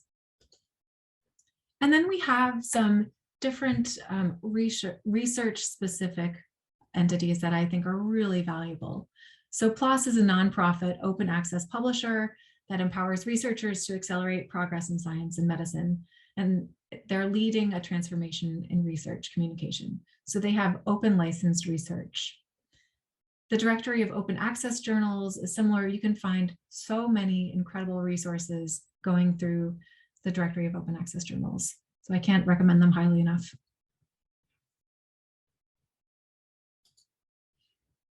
PeerJ Publishing, this was new to me, but this is related to computer science, life, environment, chemistry, and other science fields. This was on a recommended list of open sites, but I have not dug into this one as much. So please, as you see some of these links, do your own digging, try to understand a little bit more about their caveats. Okay, and then we have more. We've got Internet Archive. There are sites for music, sites for news like ProPublica. There are sites for children reading materials and so on. Here are some more. These are more related to open education in particular. I guess there's also TED. There's a number of different repositories with really wonderful resources for learning, coursework, etc. And then here are some GLAM resources. GLAM, again, is more of our cultural heritage related resources. So I wanted to pause here and just note that a lot of museums are opening access to their digital collections. So they're dedicating their digital collections to the public domain. And those digital collections are just treasure troves of really rich cultural information. So you may find some good audio and possibly video, but definitely photos for good use. And again, I'll be able to share a document with these sources listed or just the PowerPoint after. Then there are additional examples of sites that host public domain work. I think we had mentioned these earlier, but there are links to Project Gutenberg and the Public Domain Review, Library of Congress, Europeana, and so on.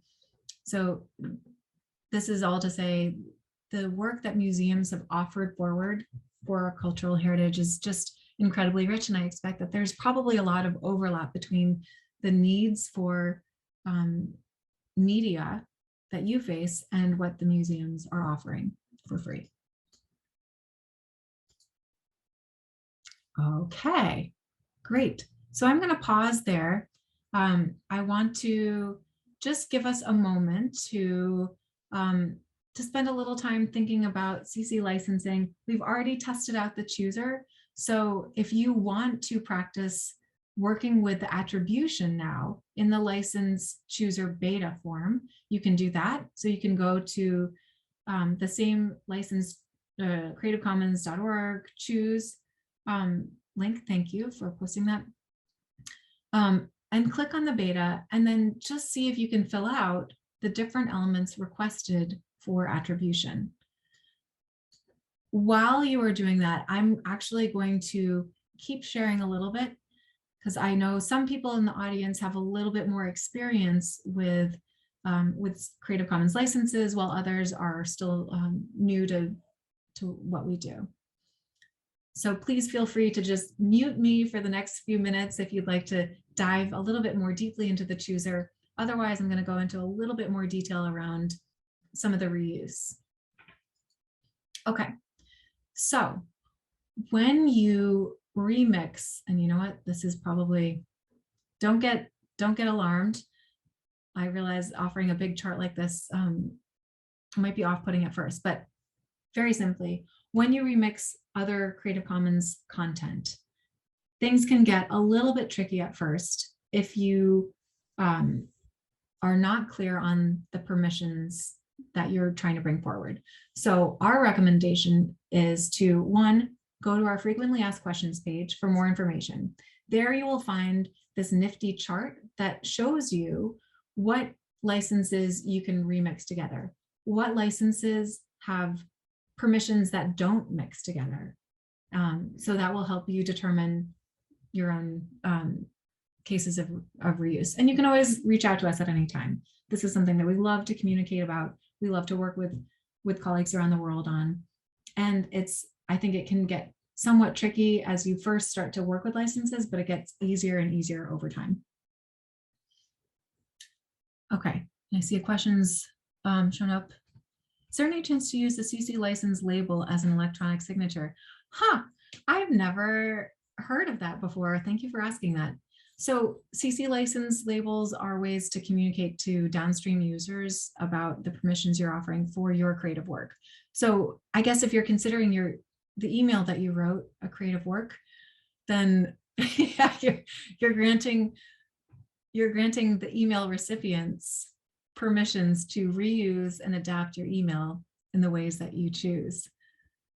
So that's kind of a funny use case, but I guess technically you could have your CC license label in your signature.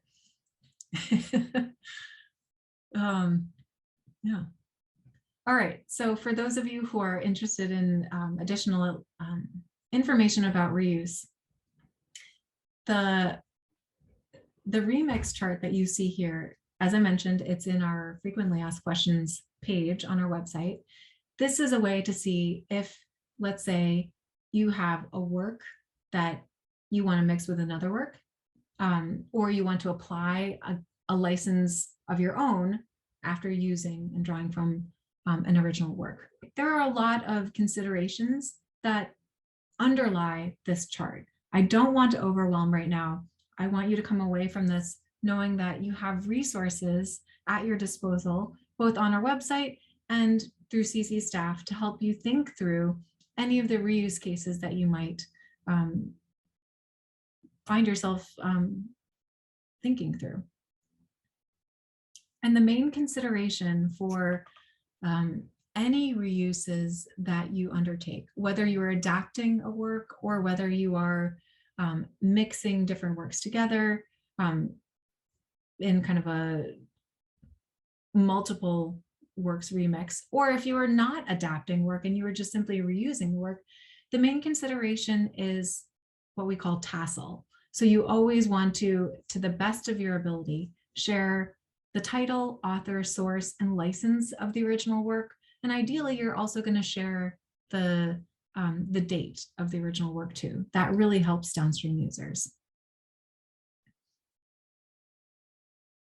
Okay, so I'm going to just pause here, and if we want, we can take a tiny quiz to just see if those tassel, title, author, source, and license ingredients are in the attributions that we have in the next two photographs. So these are unadapted photographs that I'm using in my PowerPoint. I've just copied and pasted the photographs, and I've added an attribution. I've given kind of credit to the original work and so on here. Are they correct attributions? So I'm going to give you a second to take a look at this really beautiful mountain picture. And then if you can, type yes or no. Yes, this is good attribution. No, it's not. Either yes or no in the chat, and then we'll see what people say. I see Angelika has already said yes. Zaida said yes. Anna said yes. Thank you for the early responders. We've got a yes. This is any no's. Just going to see if there are any no's, and then we'll talk about it.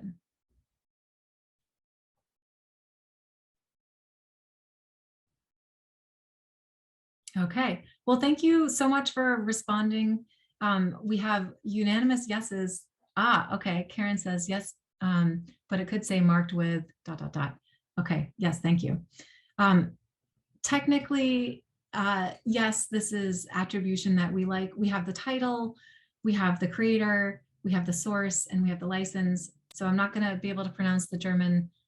Ferglen Afterglow is the title. Lucas is the creator. The source is linked there. You see it underlined. And then the CC by ND 2.0 was the license that was applied. So this is an old photograph, came out likely before our 4.0 license, but this is great. Yeah, and to Karen's point, you can certainly add more information, such as marked with the CC by NC or ND license here, or license under this license. But this in itself covers our basics. This covers what we recommend.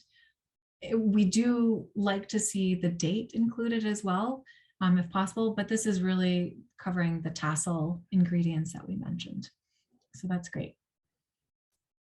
APA likes to add the year as well. Thank you for raising that. So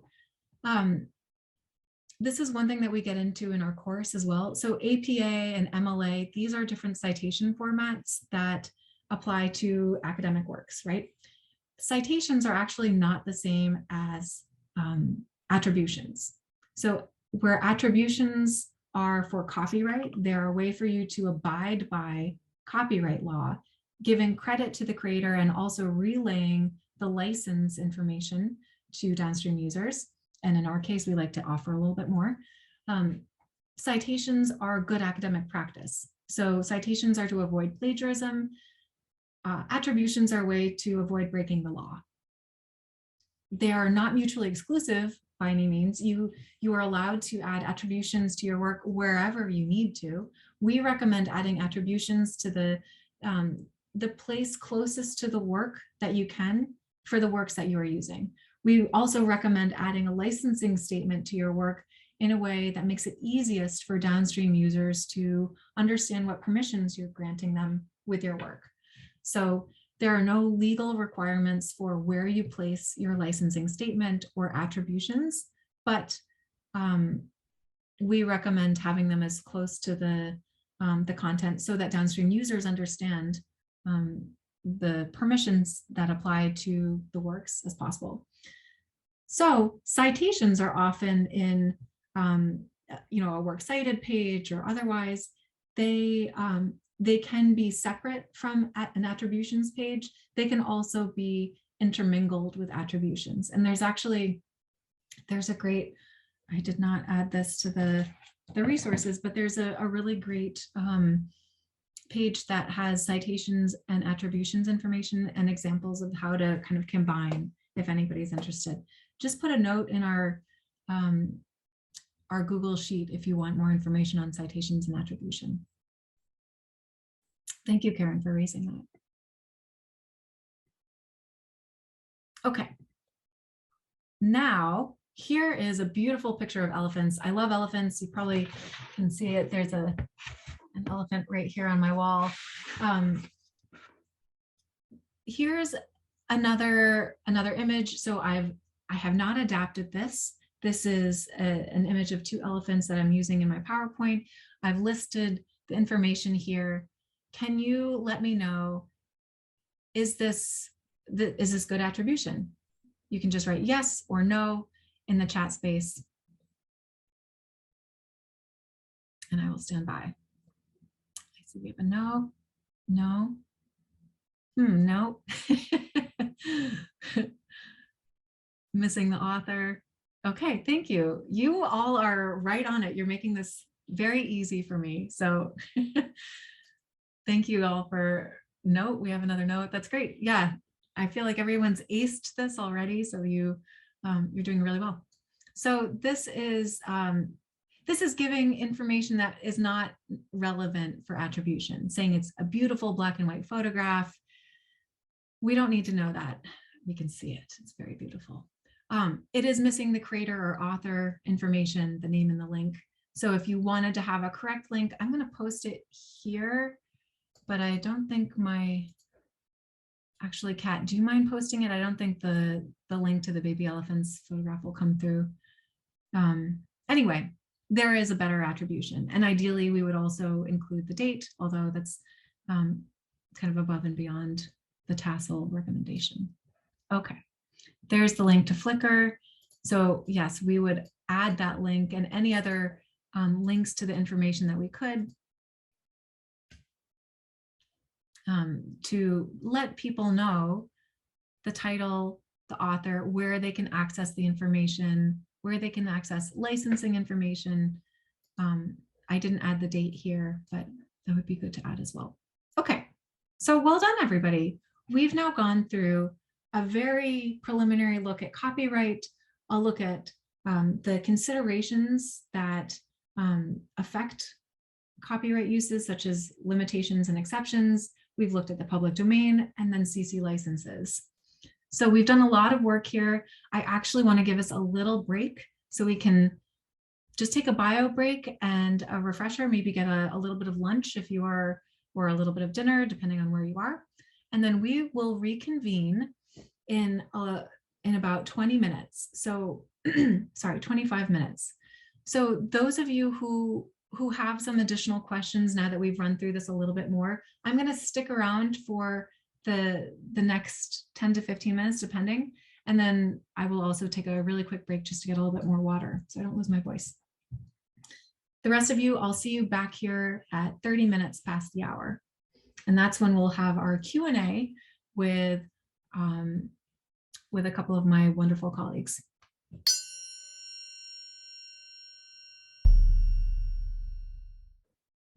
So we left off with a quiz. I now want to welcome you all back. And I hope everyone had a moment to briefly refresh, get some fluids, and dive right back in. Now it's my distinct pleasure to welcome both of our speakers right now. So I've got Kat Walsh, our Deputy General Counsel at Creative Commons, joining us, as well as Dr. Cable Green, who is the Director of Open Knowledge at Creative Commons as well.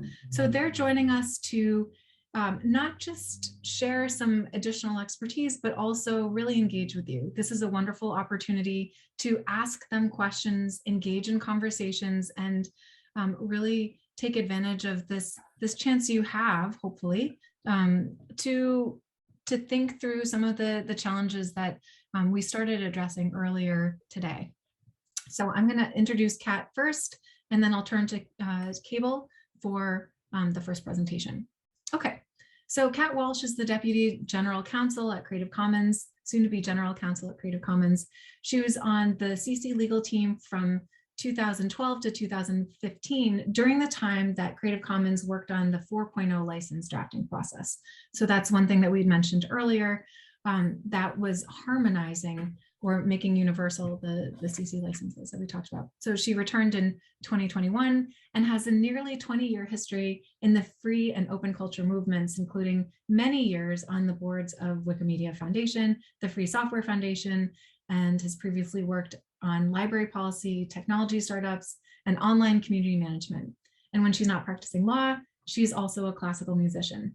So Kat, thank you so much for joining. It's always really wonderful to have you answer complex questions with very clear, succinct answers. And not to put pressure on you. Really looking forward to the conversation with you. And Dr. Cable Green is Director of Open Knowledge at Creative Commons. He's also my boss and probably one of the best, the world's best storytellers about some very wild adventures. So Dr. Cable Green works with open education, science, and research communities to leverage open licensing content, practices, and policies to expand access to open knowledge. His work focused on identifying complex problems, such as the UN Sustainable Development Goals, where open knowledge is a critical part of the solution, and then opening that knowledge to help solve the problem. Cable is also a leading advocate for open licensing and procurement policies that ensure publicly funded education, science, and research resources are freely and openly available to the public.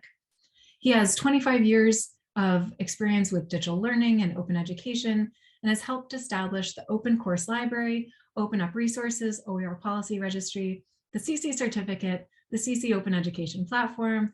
I could go on and on. I'll just say one more.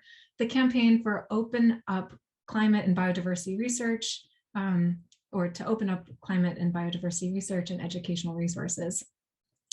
He has a PhD in educational psychology, and he enjoys motorcycling and skiing in the mountains with his family in Washington State. So I'm so delighted that you both could join. I feel like this is a really great occasion to not just hear about the possibilities that we have available to us now, thanks to open licensing and this broader engagement with open movements, but then also get clarity on some of the, the challenges within copyright and CC licenses that, that we might experience in the field of journalism. So I'm going to turn this over to Cable first to kind of to inspire us. Great, thanks, Jenren. I'll go ahead. I'll screen share after you stop sharing. Mm-hmm. Perfect, thanks. Let's see here, take that.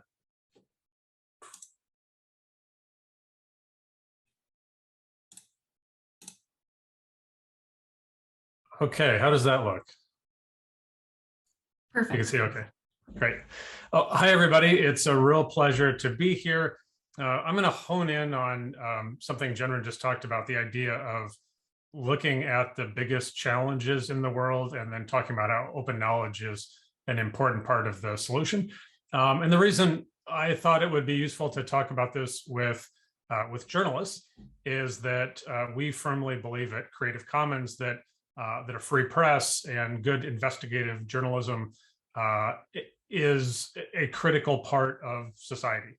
The work that you do is essential to shining sunlight on the dark corners and the deals that are made and power structures and the way that things work to make sure that we are all educated and informed with accurate factual information. And we thank you for that. That's also a critical part of solving global challenges. And so I think we're playing with this intersection of what we do in open and what you all do in journalism and trying to ask these big questions.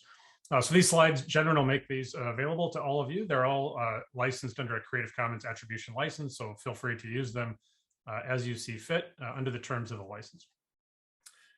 So here's the kind of the big narrative. This is my thesis. If we want to solve the big problems in the world, the knowledge about those problems must be shared openly, and not openly with just a few people. They need to be open to everybody.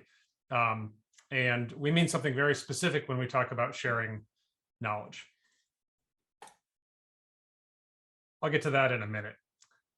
Further, access to knowledge is not the total part of the solution, clearly. So if you look at climate change, for example, having access to climate change research, critical. Having access to all of the data about climate change so that people can understand it and make good persuasive arguments in advocacy efforts with governments to change energy policies, absolutely critical.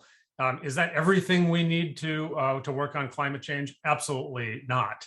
Our argument is that it is a necessary condition. It's not sufficient to solve big complex problems in the world.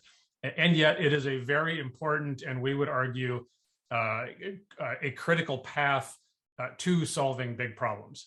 If you want to work on COVID in a significant way, the research about COVID, if the research about COVID is closed and only available to the rich who can afford to get access to it, then fundamentally you will have a slower response and a less effective response to global pandemics like COVID. So by open knowledge, we mean this fairly broadly. So certainly the research about the big problems, the educational resources and practices, so teaching people about the problems, students and other learners engaging in lifelong learning about the problems so that we can learn about them, help solve them, change our behaviors about them, climate being a good example. That the data is open, the science, which is closely aligned with research, but not exactly the same, is open. That the journalism, the factual information, not the disinformation or the misinformation about these big problems is open and available. And that there are communities around all of these various areas that embrace a culture of sharing. So open, we'll talk about how open certainly has a strong legal aspect where Creative Commons is known to lead and provide tools around, but there's also a critical component about developing a culture of sharing as a part of the solution of solving big problems. And then open policies to support all of these. And by policies, there are a lot of different policies which are important in the open space. One of them is to ensure that when public funds are used to fund any of this stuff, that the results of those public funds are openly licensed and freely available to the public. So bad news, we have multiple big complex problems, as you may have noticed in the world lately. But even before COVID, even before Russia's invasion of Ukraine, even before refugees around the world, Syria, the Rohingya, et cetera, we had the Sustainable Development Goals. These are you're probably familiar with these come out of the United Nations. These are the agreed upon big complex problems in the world. And through the United Nations, all countries have said, yes, these are things that we need to collectively work on. Our argument is that knowledge about all of these must be open if we are going to make a good faith effort at solving them. So good news, we've got some tools we didn't have before. One is that what we produce in terms of knowledge is digital. And when things are digital, we can both make perfect copies and we can distribute them, make copies of them at near zero cost. Bad news is making copies, making derivative works, creating adaptations, translating works. A lot of these activities that we can do with digital goods are stopped by copyright. Kat will talk more about that. So this is kind of the second leg of the amazing tools stool, which are the ability to keep one's copyright and then share under an open license. So that's about all I'm going to say about that, because I know Kat will talk more. We have a very particular vision about what we do at Creative Commons. We're trying to create a world where knowledge and culture are equitably shared. That's a key word, in ways that serve the public interest. So this is what guides us to solving and working on those big problems. I'm going to skip this, let Kat talk about the licenses. What's important, though, about the licenses, at least in open knowledge, is that open knowledge isn't just free knowledge. We actually have the permissions to use it, to make the adaptations, to remix data sets about climate together because they're been dedicated to the public domain under CC0. The legal rights to translate it into Farsi because that's the language that's needed for the audience that we're working with or what have you. So those legal permissions are critical to solving these big problems. If the knowledge is not legally open, it can be taken down, it can be taken away, it can be charged for, it can be put behind paywalls, etc. These permissions are also perpetual and irrevocable. I'm sure Kat will talk more about that as well, but this is also critical. They can't be, once the permissions are granted, they're not taken away. And so what does that mean in terms of some of these areas of open knowledge? Well, for open access research, what we're specifically talking about here is no cost access, no paywall, CC BY on the articles so they can be text and data mined, CC0 or our public domain dedication on the data for a bunch of nuanced reasons we can talk about later if you want, and no embargo period. So you don't have to wait 12 months to get access to this. Similar with educational resources. It's free access, no cost access. They're typically licensed with CC licenses, which allow for adaptations to be made. They're in any medium or format, also no embargo period. So you can see with both of these, we're trying to get the knowledge out there with permissive legal permissions immediately upon publication so that these big problems can be engaged. And the good news is there are new opportunities which have emerged in the past couple of years, specifically around education and science. Part of the United Nations, one wing of the UN is called UNESCO. This is the part of the United Nations which is responsible for education, science, and culture. You've probably heard of UNESCO World Heritage Sites. That falls under their cultural division. UNESCO has a variety of instruments that the world's governments consider, modify, and then vote on. In 2019, they passed what's called the UNESCO recommendation on open educational resources. It was unanimously passed. This past year, they also passed what's called a recommendation on open science, also unanimously ratified by the world's countries. So why do we care about this? Well, what we have now that we didn't have before are international frameworks that allow us to work with national governments on these two areas in education and science. And what the United Nations is saying here is that education and science, especially to the extent that you're using public monies to fund it, should be open. So we're now at a point where we can work with national governments, have this kind of scaled impact. And back to the idea of policy, we can change the rules on the money. And so one of the things that both recommendations recommend as a key action for governments is to put policy and law in place such that all of the publicly funded resources that are coming out of these countries should be openly licensed resources. Very simple argument. The public should have access to what the public pays for. This whole set of ideas has accumulated in a project that we partner with called Digital Public Goods. And it's a very simple idea. The idea is, as I've laid out, when something's digital, you can make copies of it for near zero cost. When that digital thing is openly licensed, you can legally do that. You can make modifications to it. And so the idea of digital public goods is, which is led by Norway and other parts of the UN, and Creative Commons as a partner. The idea is, how can we take things that are digital, including all of the open knowledge things that I talked about, but also open source software that runs stoplights in downtown Kampala that is reducing traffic congestion, might also be useful in Singapore, or might also be useful in Nairobi. And so when we've got these digital open public goods, they can be shared in that way. And so we're at a bit of a change in our toolbox or our capacity to actually engage these big problems. So let me highlight one of them. Everybody's aware that last year, a big climate change conference, COP26, was in Glasgow, Scotland, and it was focused on this one SDG. It was focused on climate action. But if you looked closely, it wasn't just focused on one SDG. It was actually focused on all of the SDGs, because you can't do climate action if you're not talking about number 7, affordable and clean energy. And you can't talk about climate action if you're not also talking about number 14, life below water, and 15, life on land. And you can't make progress on any of these in terms of people contributing, changing their behavior, reducing their waste, et cetera, if you've got number 1 and number 2, where people are poor and hungry. Climate change is the last thing on their mind. And so all of these big problems are actually very tightly interrelated and need to be addressed in parallel and in conjunction with each other, which again goes back to our core argument that if you want to solve these big problems, as complex as they are and as interrelated, one thing that simply must be done is that the knowledge about them needs to be open and available. And so, just circling back, this is restating the challenge here. One, we've jumped into this with both feet. We're testing this idea that what if we ran a global campaign on a few of these problems at a time, and the campaign was to open up knowledge about them.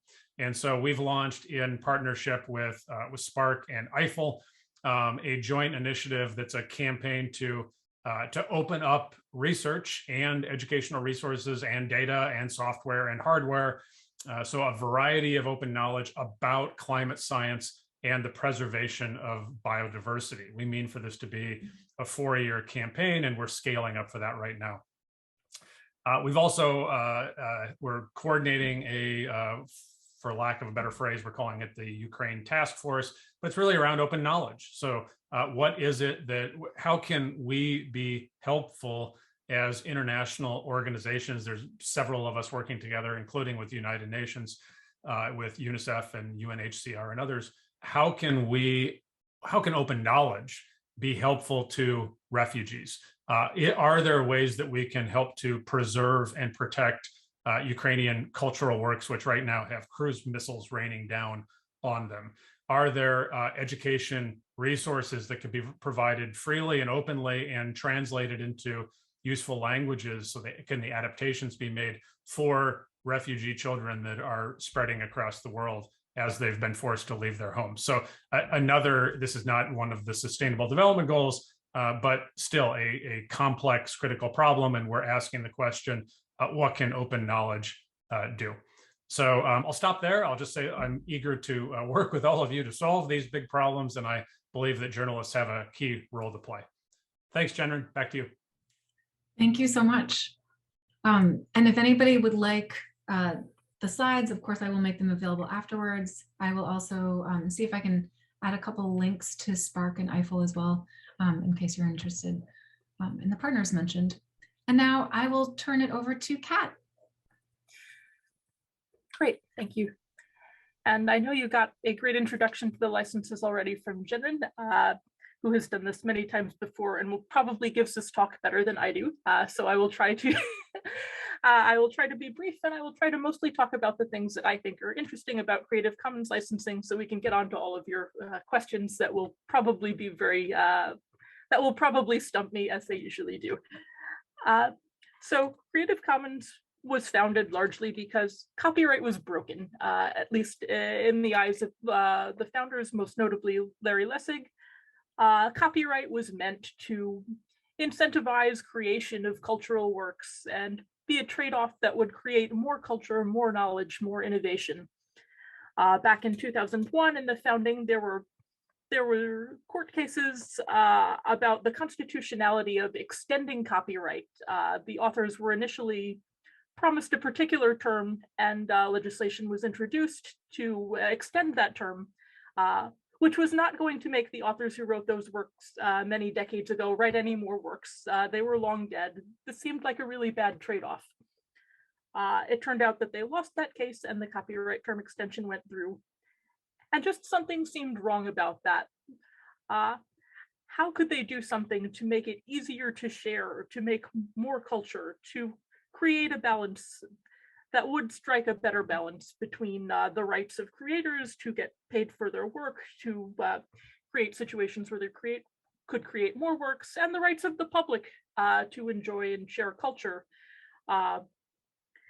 So Creative Commons is kind of a clever hack on the copyright system. It is a set of legal tools that allows for the creators to keep some rights exclusively to themselves, but to share others.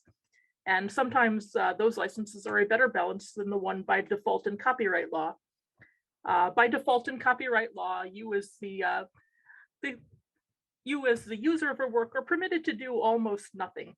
If you read something that you particularly like, you cannot copy it and share it. You cannot remix and make your own works with it. You can pretty much just read it.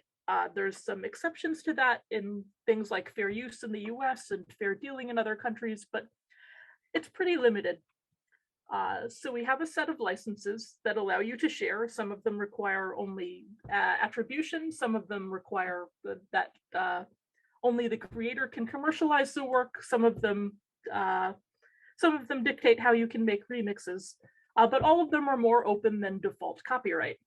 And these licenses are used in many fields now. You just heard Cable talk about several of them, like open education, climate justice.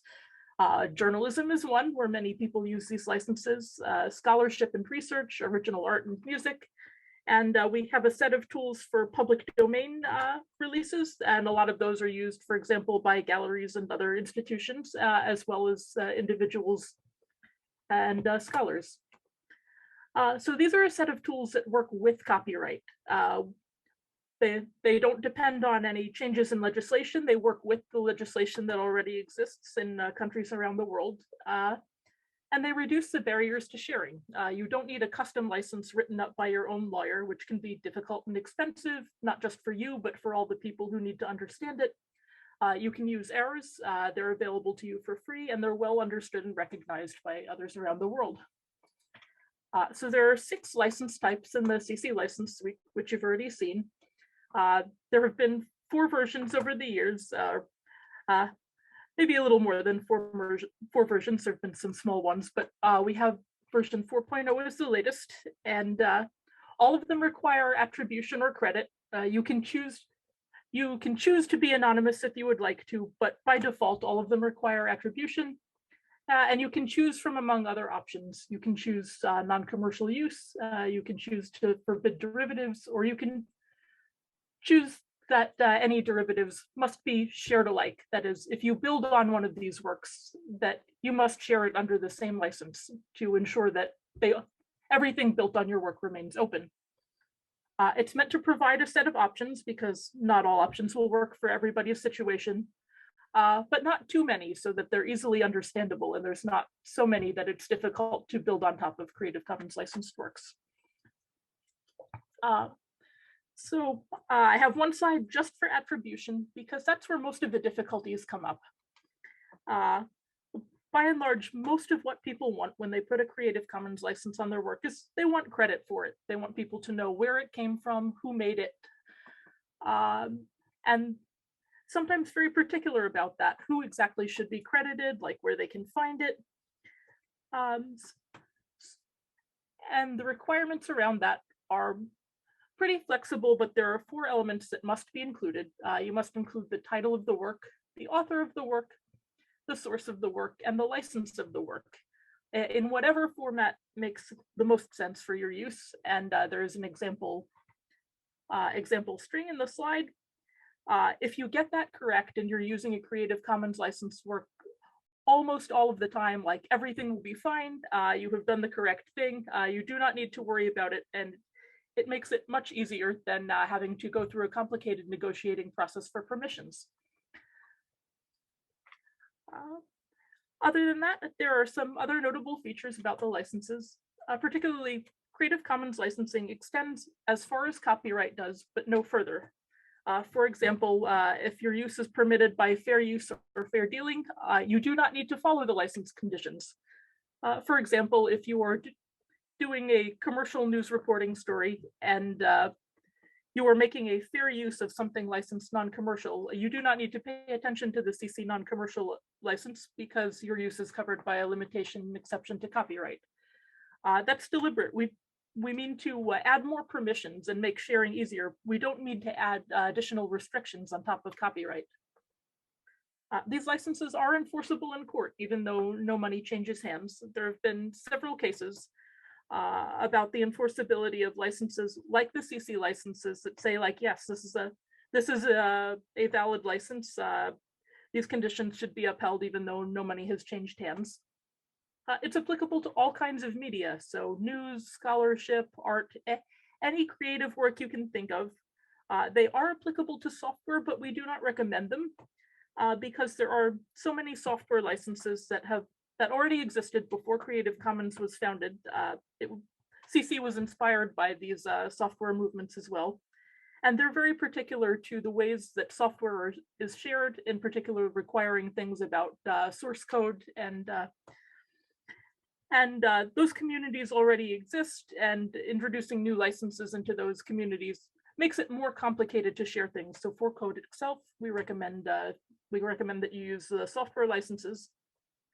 And finally, we have a few public domain tools that allow you to release things into the public domain. These are not licenses specifically, and we make that distinction because once you have used one of these tools, there's no relationship between you and the users anymore. Like, you have released it, you have no rights.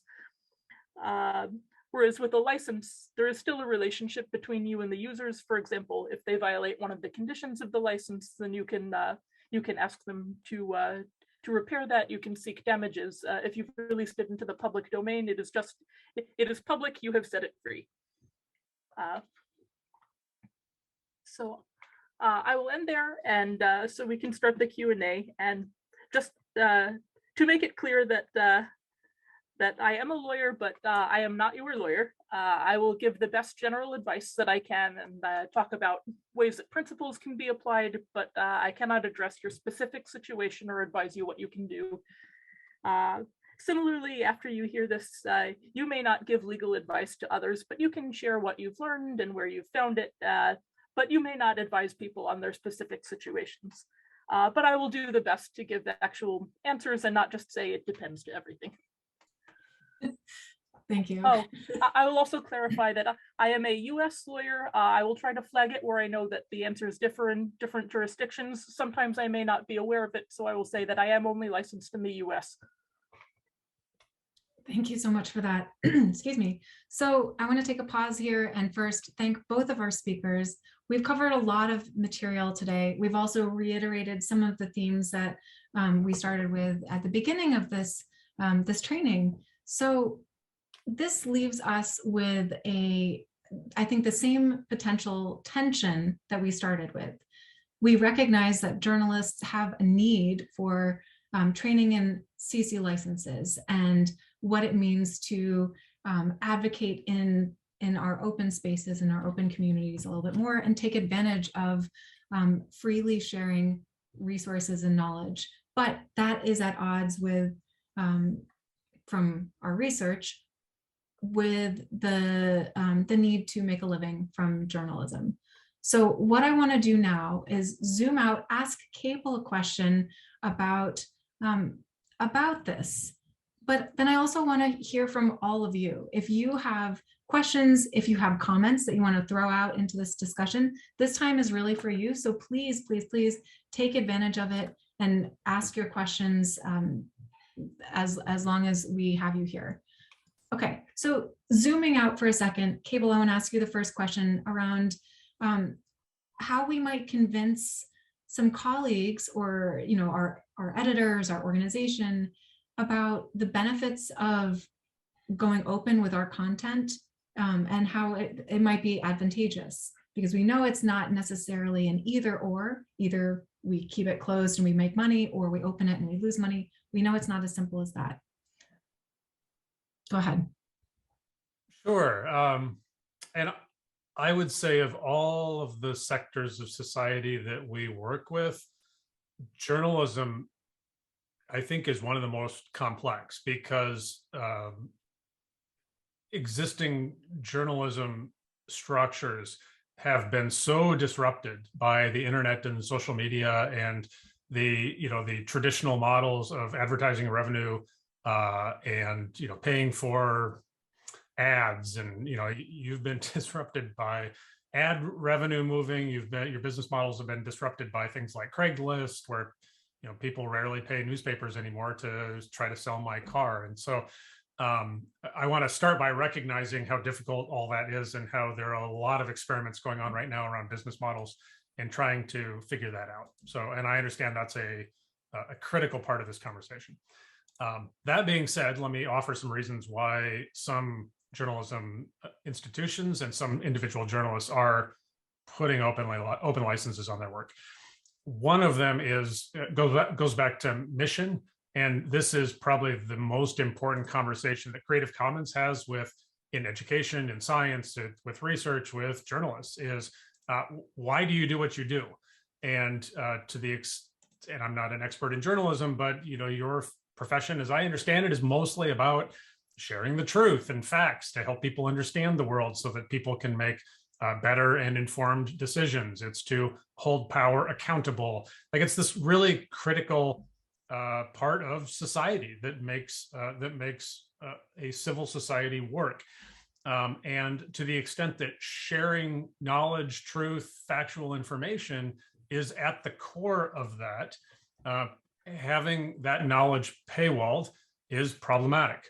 And again, recognizing that's very difficult financially to do, but that if you could set money aside, would you share as broadly as you could with as many people as you could? I think most journalists would say yes. We've certainly talked in Creative Commons about countering bad information with good information. And obviously in journalism has been talking about, struggling with, trying to figure out how can the public be better informed by good journalism as opposed to a lot of the misinformation and disinformation that's shared through social media. We know that that's problematic and has negative consequences for a civil society. So to the extent that, one of my favorite articles around this is the truth is paywalled, but the lies are free. How can we, by opening up truthful, knowledgeable voices, can we counter bad information with good information? So I think it's of the utmost importance that this is not just a problem for journalists or existing journalism publications, but this is a societal problem and challenge that we need more people to get involved with. And I'll come back to what I think might be a solution to that. There's an organization which you may have already heard from called The Conversation, and they talk a lot about how when they open up their journalism, that it gets reused, it gets republished with attribution, as Kat was just talking about. And that drives traffic back to their site, and they do have other revenue models which that helps. So that's another one. I've seen journalism where they, New York Times is a good example, where they give away some of their content as kind of a loss leader. They give it away for free. New York Times is not open, but that may encourage people to pay for other services that you provide or other paywalled content. So as Jenren said, it doesn't have to be all or nothing. One of the areas of open knowledge that I talked about earlier is open access research. And there's a lot of different ways to do that. But one of the models which is emerging right now is called Diamond Open Access. And essentially what it is saying is that because research is so critical to all of us, we need good science to be done. We need it to be shared. We need it to be shared with everybody. It needs to be accurate, truthful, peer-reviewed. And we can't have it behind paywalls that only the rich can afford. It's not going to work that way. And so there's a discussion about essentially having the public through governments and through, frankly, government funding that flows through to public universities that have university presses to actually be the hosts of the journals, of the world's journals. And then you get away from the problem of having for-profit journals, which are not in the business of spreading knowledge. They're in the business of making money and generating profit. So how can we reconceptualize research so that it's paid for by the public, for the public? The costs are done at a nonprofit level, but you still get the same results. And I don't know if that idea would work with journalism or not, but it might. And it's actually being experimented with right now. The MacArthur Foundation, for example, is funding kind of a new form of journalism in Chicago because they, as a foundation, have said, look, if we don't put money into good journalism, society will suffer, and they see that very clearly. And I think the one trick is to elevate this conversation to the national government level, so that similar conversations can be had around the importance of public funding for journalism. Thank you so much. So I just want to reflect back some of the comments coming in from the audience. There's a lot of appreciation shared for you both, and a couple questions. I know we have examples of organizations that share their content for free regarding the Ukraine war, around COVID as well. Rowan notes that the problem in terms of publications is university presses are big sources of income for universities and lobby hard against openness. So a lot of good conversation here. I know there's one question I want to ask Kat here, and then we can see if other questions emerge as well. So Rowan asks, do the speakers feel CC is an organization that has a role in standardizing data licensing practices to enable more and better data journalism? I guess I'll start with that. So this is an interesting one for us because I think in a lot of cases, the raw data is not copyrightable. It doesn't qualify for copyright. So a lot of people who are producing data will put it under CC0, which is the public domain release. However, a lot of people will say, well, that doesn't seem fair. People should have to acknowledge us, even though if it is, we did a lot of work in creating that. So a lot of what we do is also try to encourage norms around sharing, even though the data may not itself be copyrightable. It's still good practice to credit where you got it from. This is not a copyright requirement. It is a requirement of the norms of your field, of good practice, of, you know, not just ethics, but good, but good practice, like knowing where the data came from, to know any, like what biases it may have, like how to correct it, what to do with, what kind of data that you're dealing with. So in some cases where the data is copyrightable, it is licensable under a CC license. And we do encourage people to make that as open as possible. But copyright is not always the best solution for data. We encourage people to follow good ethical norms and practices, even where copyright does not apply. Thank you for that. And it looks like Rowan's saying thank you too. So just as one point of, I guess, clarity for me, my understanding is that it's more likely to have CC licenses apply to data sets rather than particular datum. Is that accurate, or is there more nuance? I think that's right. And copyright is still fairly thin there as compared to how it applies to creative works like the story that is based on that data, but it is much more applicable to full sets. And in that case, we might recommend CC0, we might recommend CC BY to the extent that it is copyrightable, to just acknowledge the source. Yeah, we recommend that the raw data be as open as possible. Thank you. All right, so one of the questions that came up earlier today was around exceptions and limitations to copyright law. So we were talking about both fair use in the US, fair dealing in Commonwealth countries in Canada, such as Canada.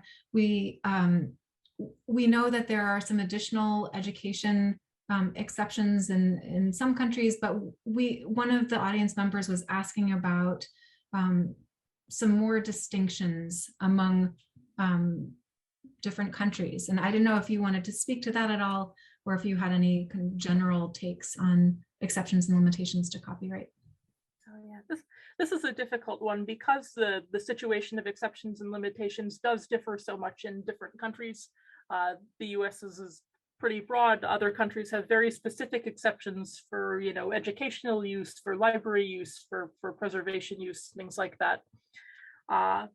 So if you, I think this is one where you need to refer to your national law.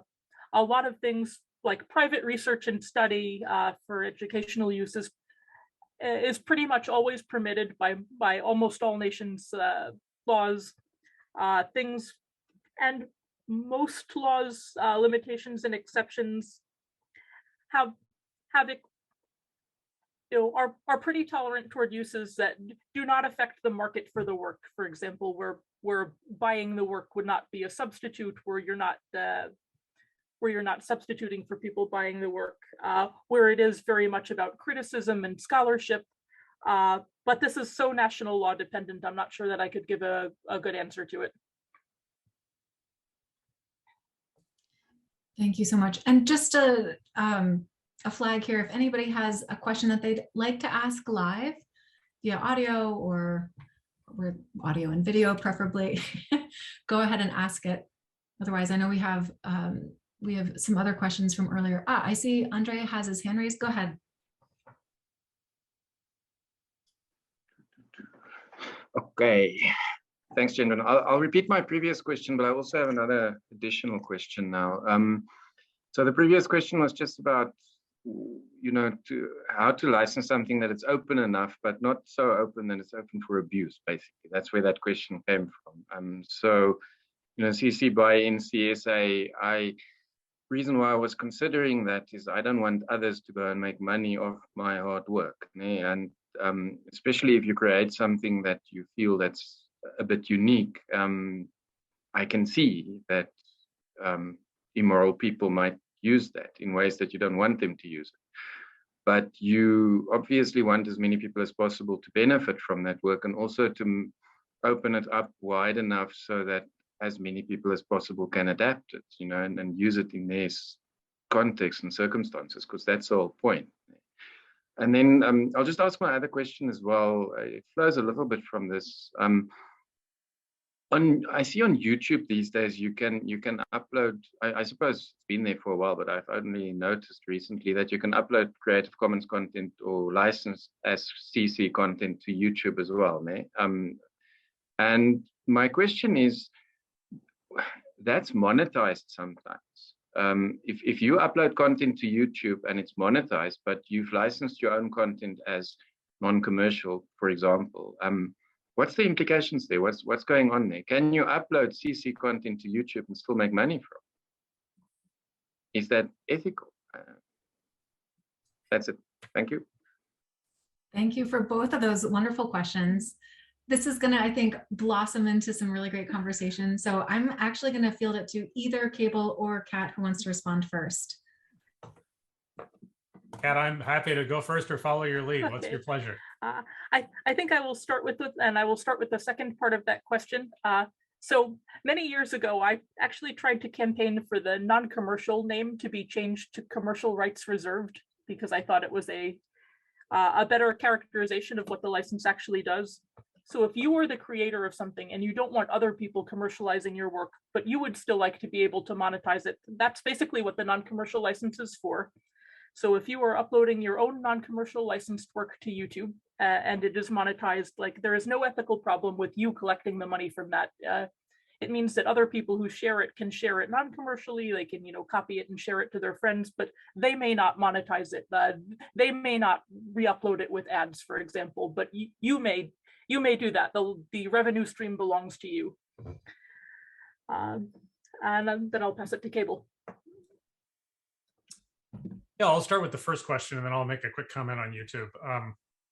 So you mentioned you're considering using the by NCSA license, and Creative Commons has this whole suite of licenses, and we have all these different license choices for a reason, because different people need different licenses and want to reserve certain rights and share other rights. And it's completely dependent on the context and the content and your business models, et cetera. And so the first thing I would say is, if that's the license that makes sense for you, then great, use that license. So that's one answer to it. Another answer to it is you can always, it's not so much changing the license, but you can add another license. So the CC licenses are irrevocable. So once you put the by NCSA license on the work, it can't be taken off. A more accurate way to say that is that the public that has access to it under that license may continue using it under those license terms. And in the future, if you, Andre, said, you know, I actually am less concerned with the non-commercial now, and so I want to license it by SA, as the copyright holder, you can do that. You could always take the old license off the internet or wherever you're sharing it, and you could put up a by SA license. And now legally, the public can take it under either license, and the public is generally going to take it under the more permissive of the two licenses because it provides them more freedoms and fewer restrictions. And so there is one of the strategies as people get into Creative Commons licensing, to the extent that they might be worried about business models or other, bad actors or whatever. Sometimes people start with a more restrictive license or a license that has more conditions on it, and then sort of back off over time. And so that's a completely legitimate strategy. There are pros and cons to the different licenses depending on what kind of downstream use you want to enable. So for example, in the education space, we really stay away from the no derivatives licenses. We're glad that they're there and that they're available, but they don't make sense in education because we change everything. Like very rarely do we take an educational resource and not need to make an adaptation of it. And so all of the definitions of open educational resources include the right to adapt. And so the ND licenses just don't work for us in education, and similar for what we need to do in research and science. But they work really well for the World Bank when they issue the kind of definitive report on poverty, because they don't want people to change it. They're already making translations, et cetera. And so I would say, use the license you want. If you want some advice, you can always reach out to us and we can discuss the pros and cons with you. The other thing about YouTube is that if you noticed that you can add a CC license, you probably noticed there's only one CC license you can add using YouTube's tool, which is the CC BY license. YouTube originally did that, my understanding is because they had this video remix tool, and they didn't want to have lots of different CC licenses in there and have the questions around what could be remixed with what. So they simplified it and just allowed you to choose CC BY. That being said, we see authors all the time upload YouTube videos and then say, look, I'm the copyright holder, and I'm going to say in the comments what CC license this is under, and they'll choose something other than CC BY. And so there's, and that oftentimes conflicts with the YouTube terms of service, which can create an uncomfortable and murky legal situation. And so, one of the things we do at Creative Commons when we work with platforms like YouTube is that we work very hard to make sure that the terms of service that you're signing onto with the platform do not take away permissions that the licenses provide. That's easier said than done because, well, for a lot of reasons, but I hope that's helpful.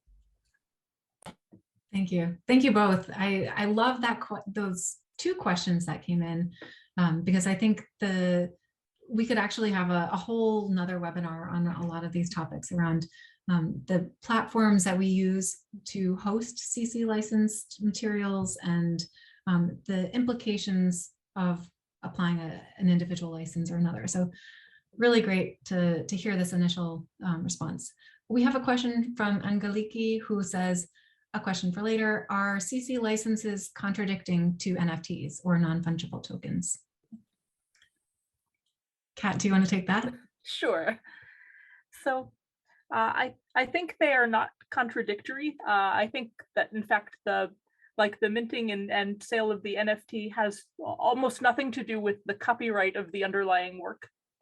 To the extent that that producing it is actually making a copy of the work, then you do have to respect the license and adhere to all the terms of the license, but many of them do not involve actually making a copy of the work. They involve, for example, linking to the work, and the transactions on the blockchain do not really interact with the copyright.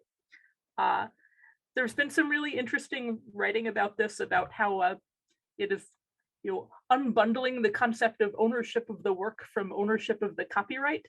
And there is a lot of other writing that says this is all a garbage scam and is confusing people about what is actually being bought and sold. I think both of these are valid perspectives, but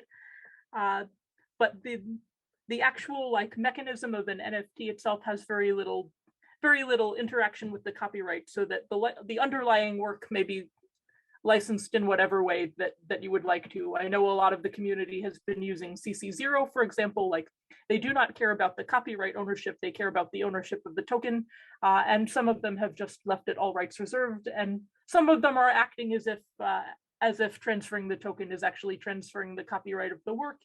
And this is, I believe none of this has actually been tested in a legal dispute yet to see if any judges agree with that interpretation. But my opinion is that it does not have interaction with the actual copyright.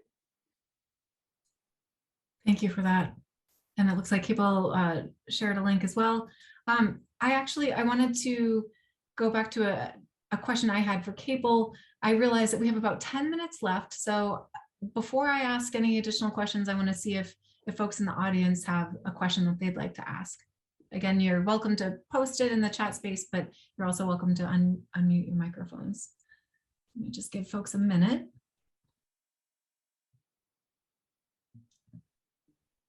All right, no questions are coming in right now. So I wanted to circle back to some of the things that we had talked about before.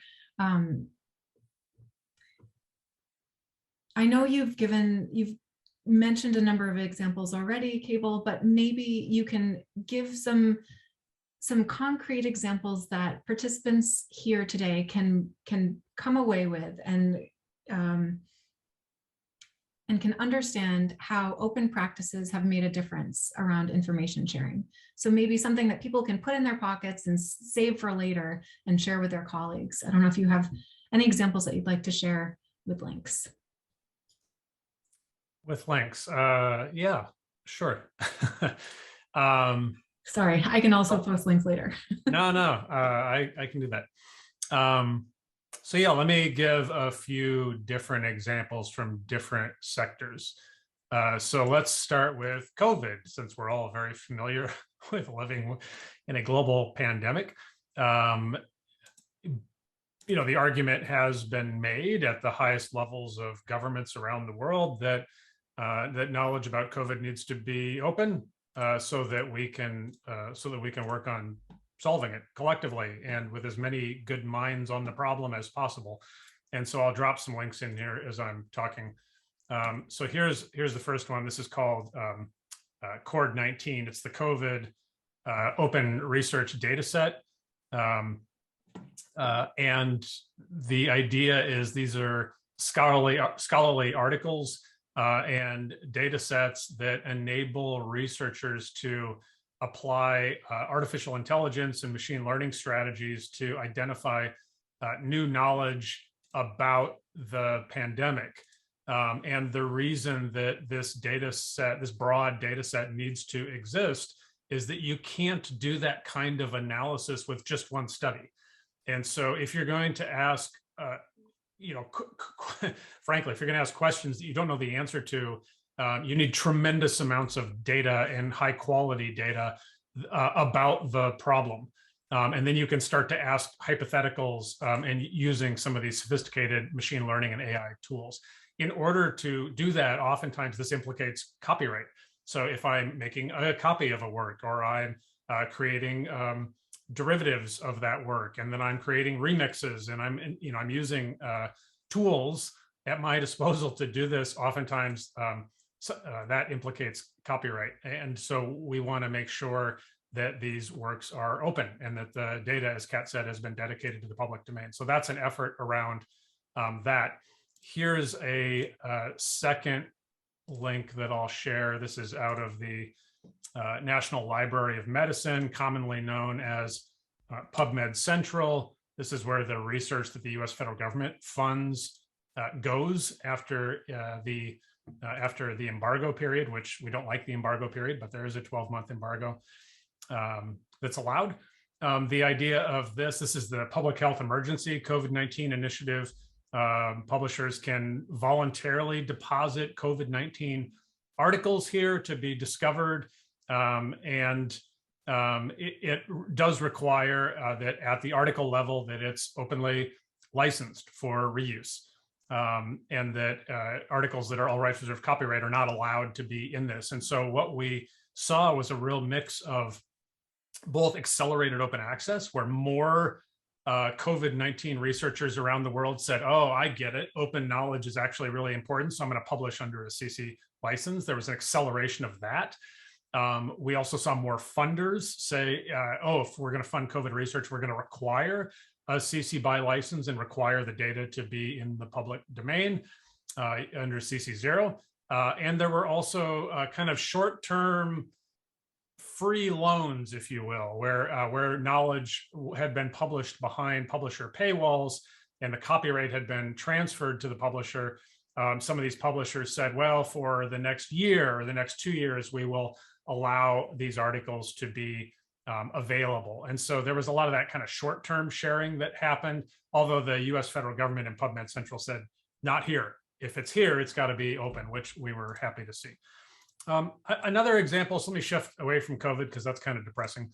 Let me shift to education. An example here, there are a lot of reasons in education why open is important. One of them is cost. So education, if any of you have sent your children to college, you know it's really expensive. We have a child that's about to go to college. And so here's a link around this. And these numbers are a few years old, and so the savings are actually quite a bit bigger. This is one open educational resources project, just one. And there are thousands of open ed projects around the world. So this is just one, and all it does is create open textbooks. So we all, to the extent that we've all been part of education, we've had textbooks before. Textbooks are expensive. They're funded in different ways. In many countries, the students have to purchase the textbooks. That keeps people out of education opportunities because a lot of people can't afford expensive textbooks. And so this is a project which is very simple. It simply said, look, let's build textbooks. Let's make them CC BY licensed. Let's give them away for free. Let's make these textbooks in the courses in in upper secondary courses, or high school, we call it in the United States, and in the first 2 years of college or university or tertiary education. And why are we going to pick that? Well, because those are the highest enrollment classes. And we'll pick subjects that a lot of people teach. To be clear, this is like a North American focused project. And so you're going to see like US history is one of the books, for example. But there are also subjects which are truly global in nature: chemistry, the various math subjects, various physics, et cetera, chemistry, biology, things that everybody teaches everywhere. And just in the United States, in a few years, they save students over $1 billion. And that happens because of open. It happens because of CC licenses. And then the last example I'll give is with funders. So we work with governments. They have most of the money in the world. We work with foundations. They've got sort of the second most money in the world. And then we work with institutions and with others that give grants and fund things. And so here's the third example here. I'll drop in the chat. We worked with, this is just the one example in one country. We do this all over the world, but we worked with the US Department of Labor on one grant. It had a CC BY license requirement on it. And they gave out $2 billion in grants. All of the stuff that was produced was CC BY. They were creating new degree programs after the 2008 economic crash to put people back to work in where the jobs were then and would be in the next 5 years. And the idea was that everything had to be open. This was public money, needed to be open. The link that I shared is called Skills Commons. That's where all this open educational resources is deposited. And so it was a great example of the government didn't add money to its budget. It already had the money to spend on this. It had already decided to spend it on this thing. And all the government did was put in a one-line policy that said the money that's, actually it was 2 sentences, but the money or whatever works are produced with these funds must be licensed under the latest version of the Creative Commons Attribution License. That was it. And now the net effect of that is that when the University of Michigan got a big grant to create more efficient batteries for hybrid cars, it wasn't just the University of Michigan that benefited from it, but the whole world could benefit from it because it was CC BY licensed. And from the perspective of the funder, or in this case, the US government, that just made sense. Like, we want everybody to have better technology when it comes to hybrid cars. And so that was an example, I would argue, of just good efficiency, massive cost savings. So, one of the projects that came out of this was a new nursing program.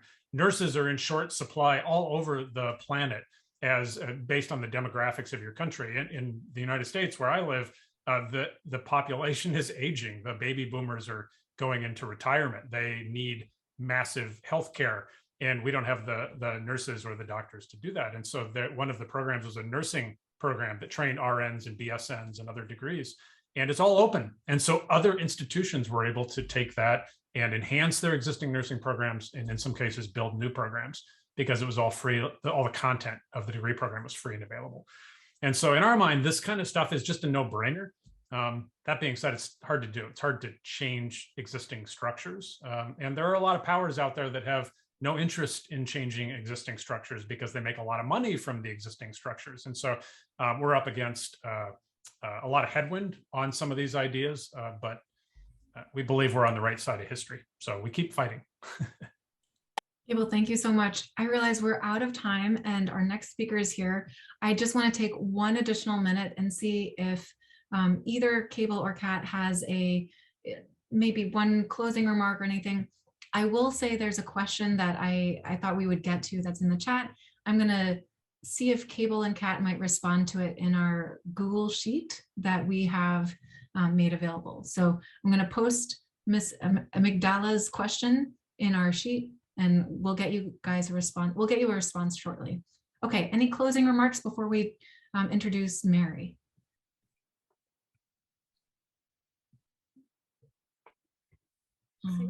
I think for mine, it was great to be here, and I'd say the one thing that you see when you use Creative Commons licenses and when you reuse them, that the requirements are important, but largely it is also a signal that the people involved want to share this.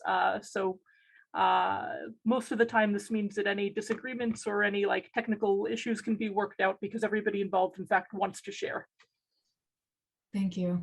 Thank you both so much. I really appreciate the time and attention to all of the really important topics that we've been grappling with today.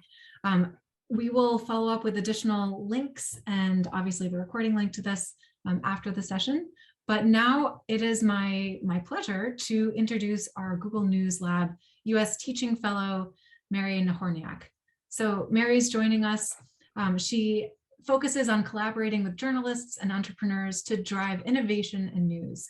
She was previously part of USA Today's leadership team as the Director of Audience, responsible for the organization's digital platforms and a 24/7 team of nearly 30 editors. Mary was one of the first journalists pioneering how newsrooms can directly connect with audiences through social platforms, beginning at the Baltimore Sun in the mid-2000s. She also is an ACC certified leadership coach and has helped clients at ESPN, Harvard Business Review, and the US Department of Justice define and realize their goals. Mary believes in empathetic leadership, audience-centered strategy, and strong coffee. Mary, thank you so much. Over to you. Thanks, Jenren. Hi, everyone. I'm so glad to be with you today. Thank you for the introduction. That means I can skip that slide in my slides.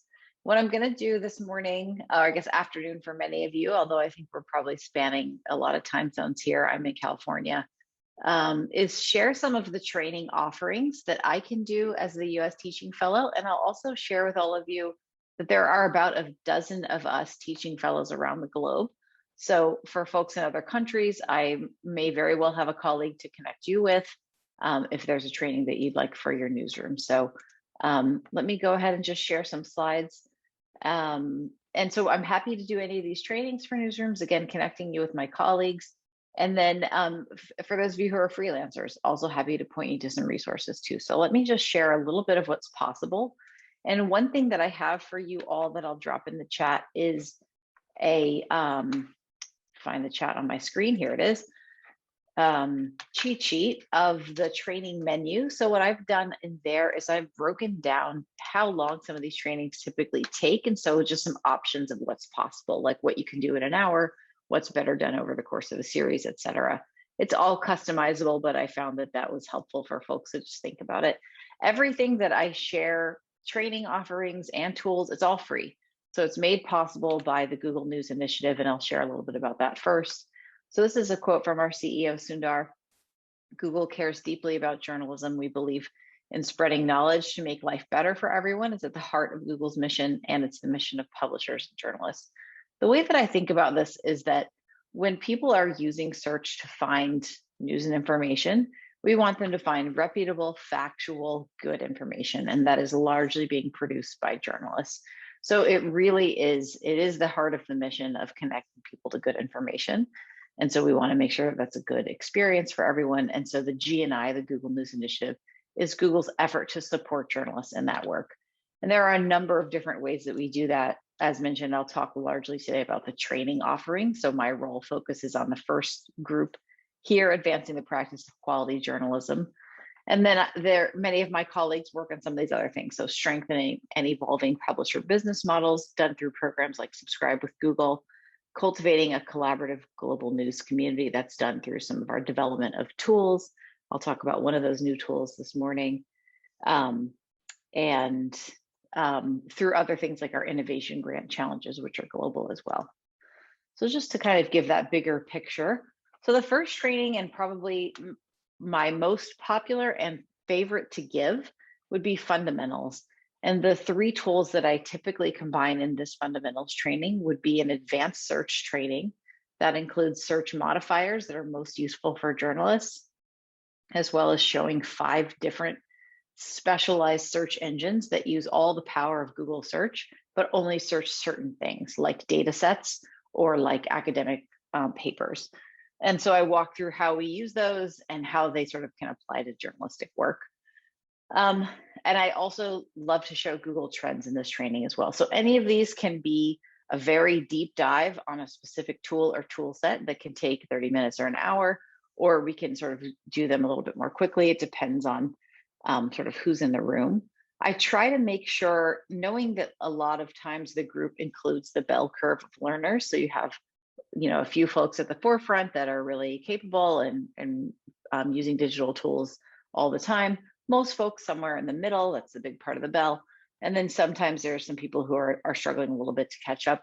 I try to make sure we can get everyone. So for example, in Google Trends, while it's not a new tool and most journalists have had some experience with it, I do try to answer questions and show some things that for those people who are using it every day still may not know about.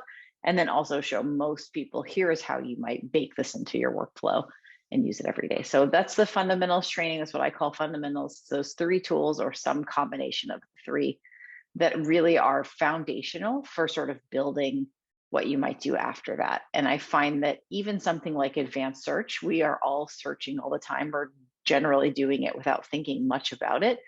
But if we can sort of slow that down, even veteran journalists and people who are using search all the time can usually find a new tip or trick to walk out of that training with. So it's meant to be very, very actionable. Visualization and geo. So this one is fun. For newsrooms that have their own data viz teams, they often don't necessarily want or need the visualization part because they already have a tool set that they're working with.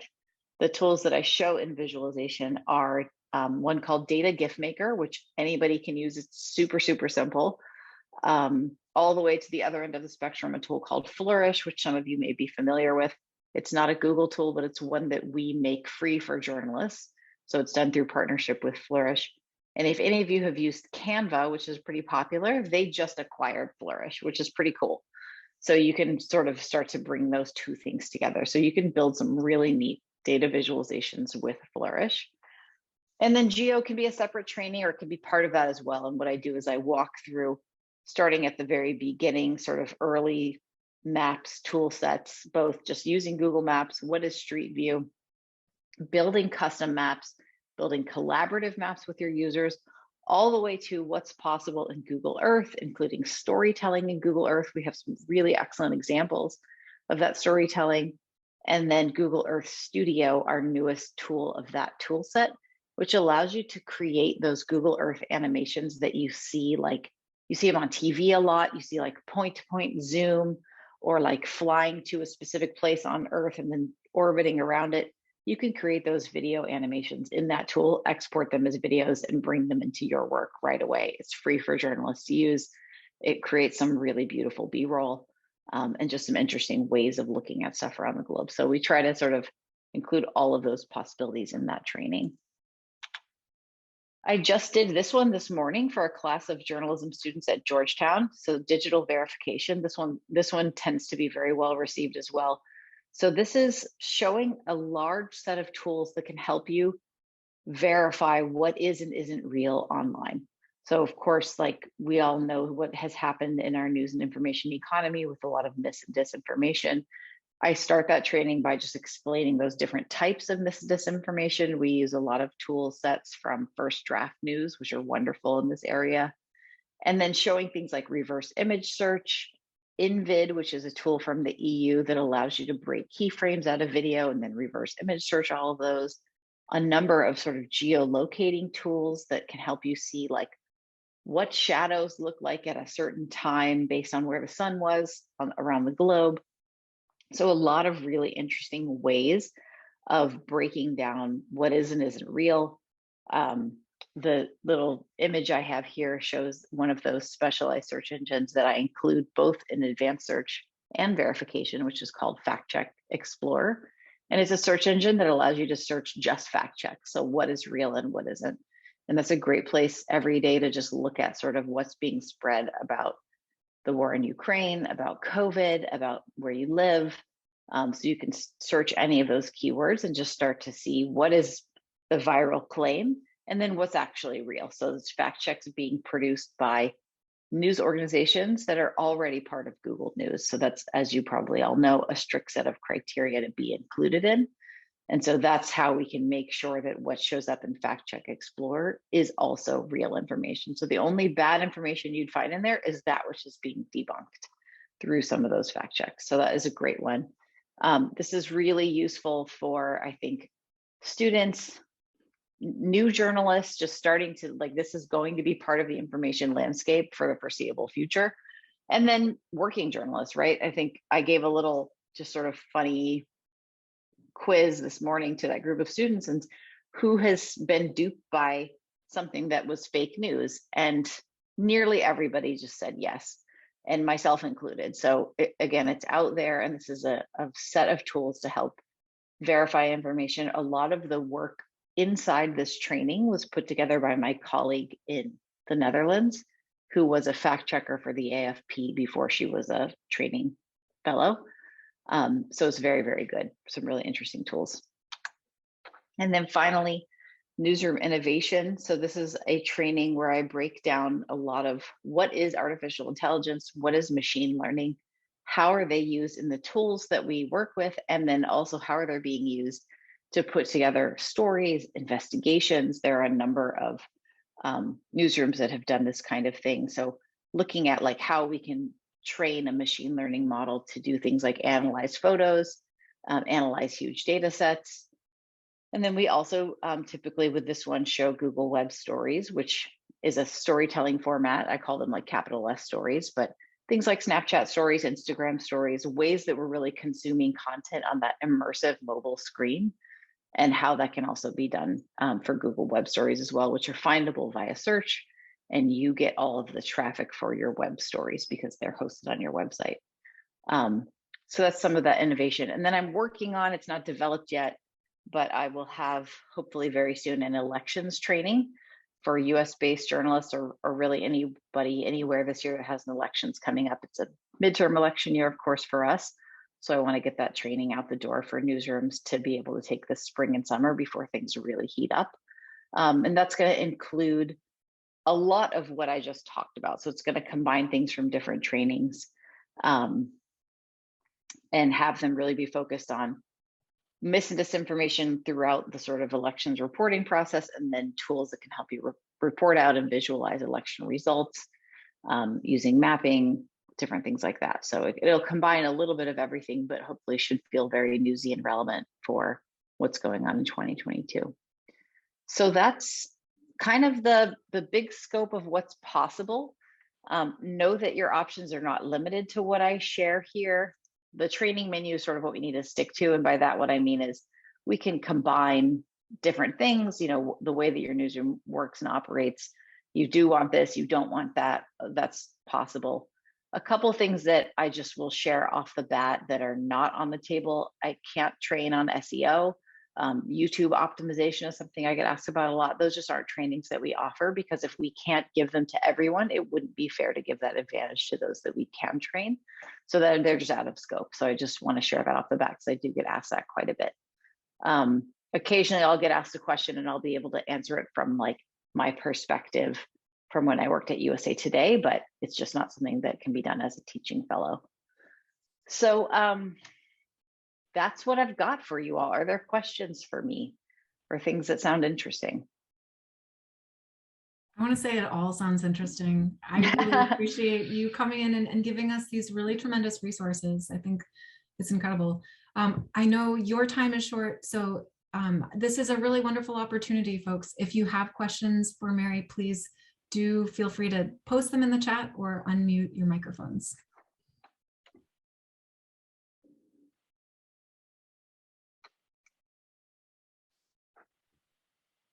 And while we're waiting for any questions to come in, I will note I added the link that you shared to our kind of sharing spreadsheet right here, which I'll post. Perfect. And you'll be able to see basically some of the folks who are coming forward with their information and needs or offers for the community, so we can share out a little bit more. I listed your name, no email, but you're welcome to. And feel free to share anything else that you'd like. Fantastic. That's so great. Thanks for sharing that with me. So you all have the Google Doc of the training menu, and I've put my email as a comment there. You are welcome to reach out to me. Oh, I see some questions. Angelika says, are these trainings available for newsrooms or individuals journalists as well? They're largely focused for newsrooms. I have done a training or two that's 1 or 2 people. But in those cases, what I might do is point you to some of the tools that we have online. But either way, I would say just reach out and let me know sort of what you're thinking about and what you're interested in. And the other thing that sometimes is possible is a single freelancer may end up being able to join another organization's training if that organization is open to it. So that's a possibility. Let's see, Jason says, analytics isn't mentioned. Do you think there needs to be a mechanism to know who's viewing a particular story on a particular platform? In simple terms, is there opening up Google Analytics data on any website? So analytics is also not something that I train on, but I will share with you that there are some colleagues of mine who train on our tool set called NCI and RCI. So for newsrooms that are using Google Analytics, that's like your sort of one-stop screen before you go into the deep dive of analytics that can help you make some actionable decisions about your work based on the analytics themselves. So it's doing some of that analysis that is so crucial for what am I looking at and what does it mean? And so that those 2 tools are available through another set of trainers within Google. So if that's something that you're interested in, reach out to me and I can connect you with them as well. Andre wants to know, are there costs involved in the training? How does it work? It's super simple. You email me, you let me know what you're looking for. We'll find a time, we'll set it up. That's it. There's no paperwork signed, there's no cost. It's all made free. My salary is paid by Google. Google makes these tools available for journalists. So it's really super simple. We just find a mutual agreed upon time and I execute the training for you and that's it. There's no hidden cost or hidden paperwork or anything that should slow us down. So that is really, really nice. Let's see. Yeah, Jason says could be useful to understand who's consuming disinformation. I think that's regarding the analytics, right? Yes, agreed. Good. Okay, thank you all for your questions and for your time. I know you have other things to get to, so I appreciate being able to be included, and I hope to hear from some of you about how I can be helpful. All right, thank you so much for joining us. That was really wonderful. And this is actually one of the final elements of our training today. So we're going to have a little bit of time now for some additional networking, but so you are welcome to stay, of course. Otherwise, Sadiq, I know Mary's email address is in the document shared in our spreadsheet. but yes, I'm glad that you were very interested in connecting. So wonderful. Thank you all. Thank you so much. Bye now. Take care. Great. Well, that was the final element in our training. Now we have about 10 minutes left for any kind of impromptu conversation that you would like to have, or a little bit of time in the chat to just go over any additional questions that you might have had, because we covered a whole lot of territory today. I know sometimes it's like what we say in the US is like drinking from a fire hose.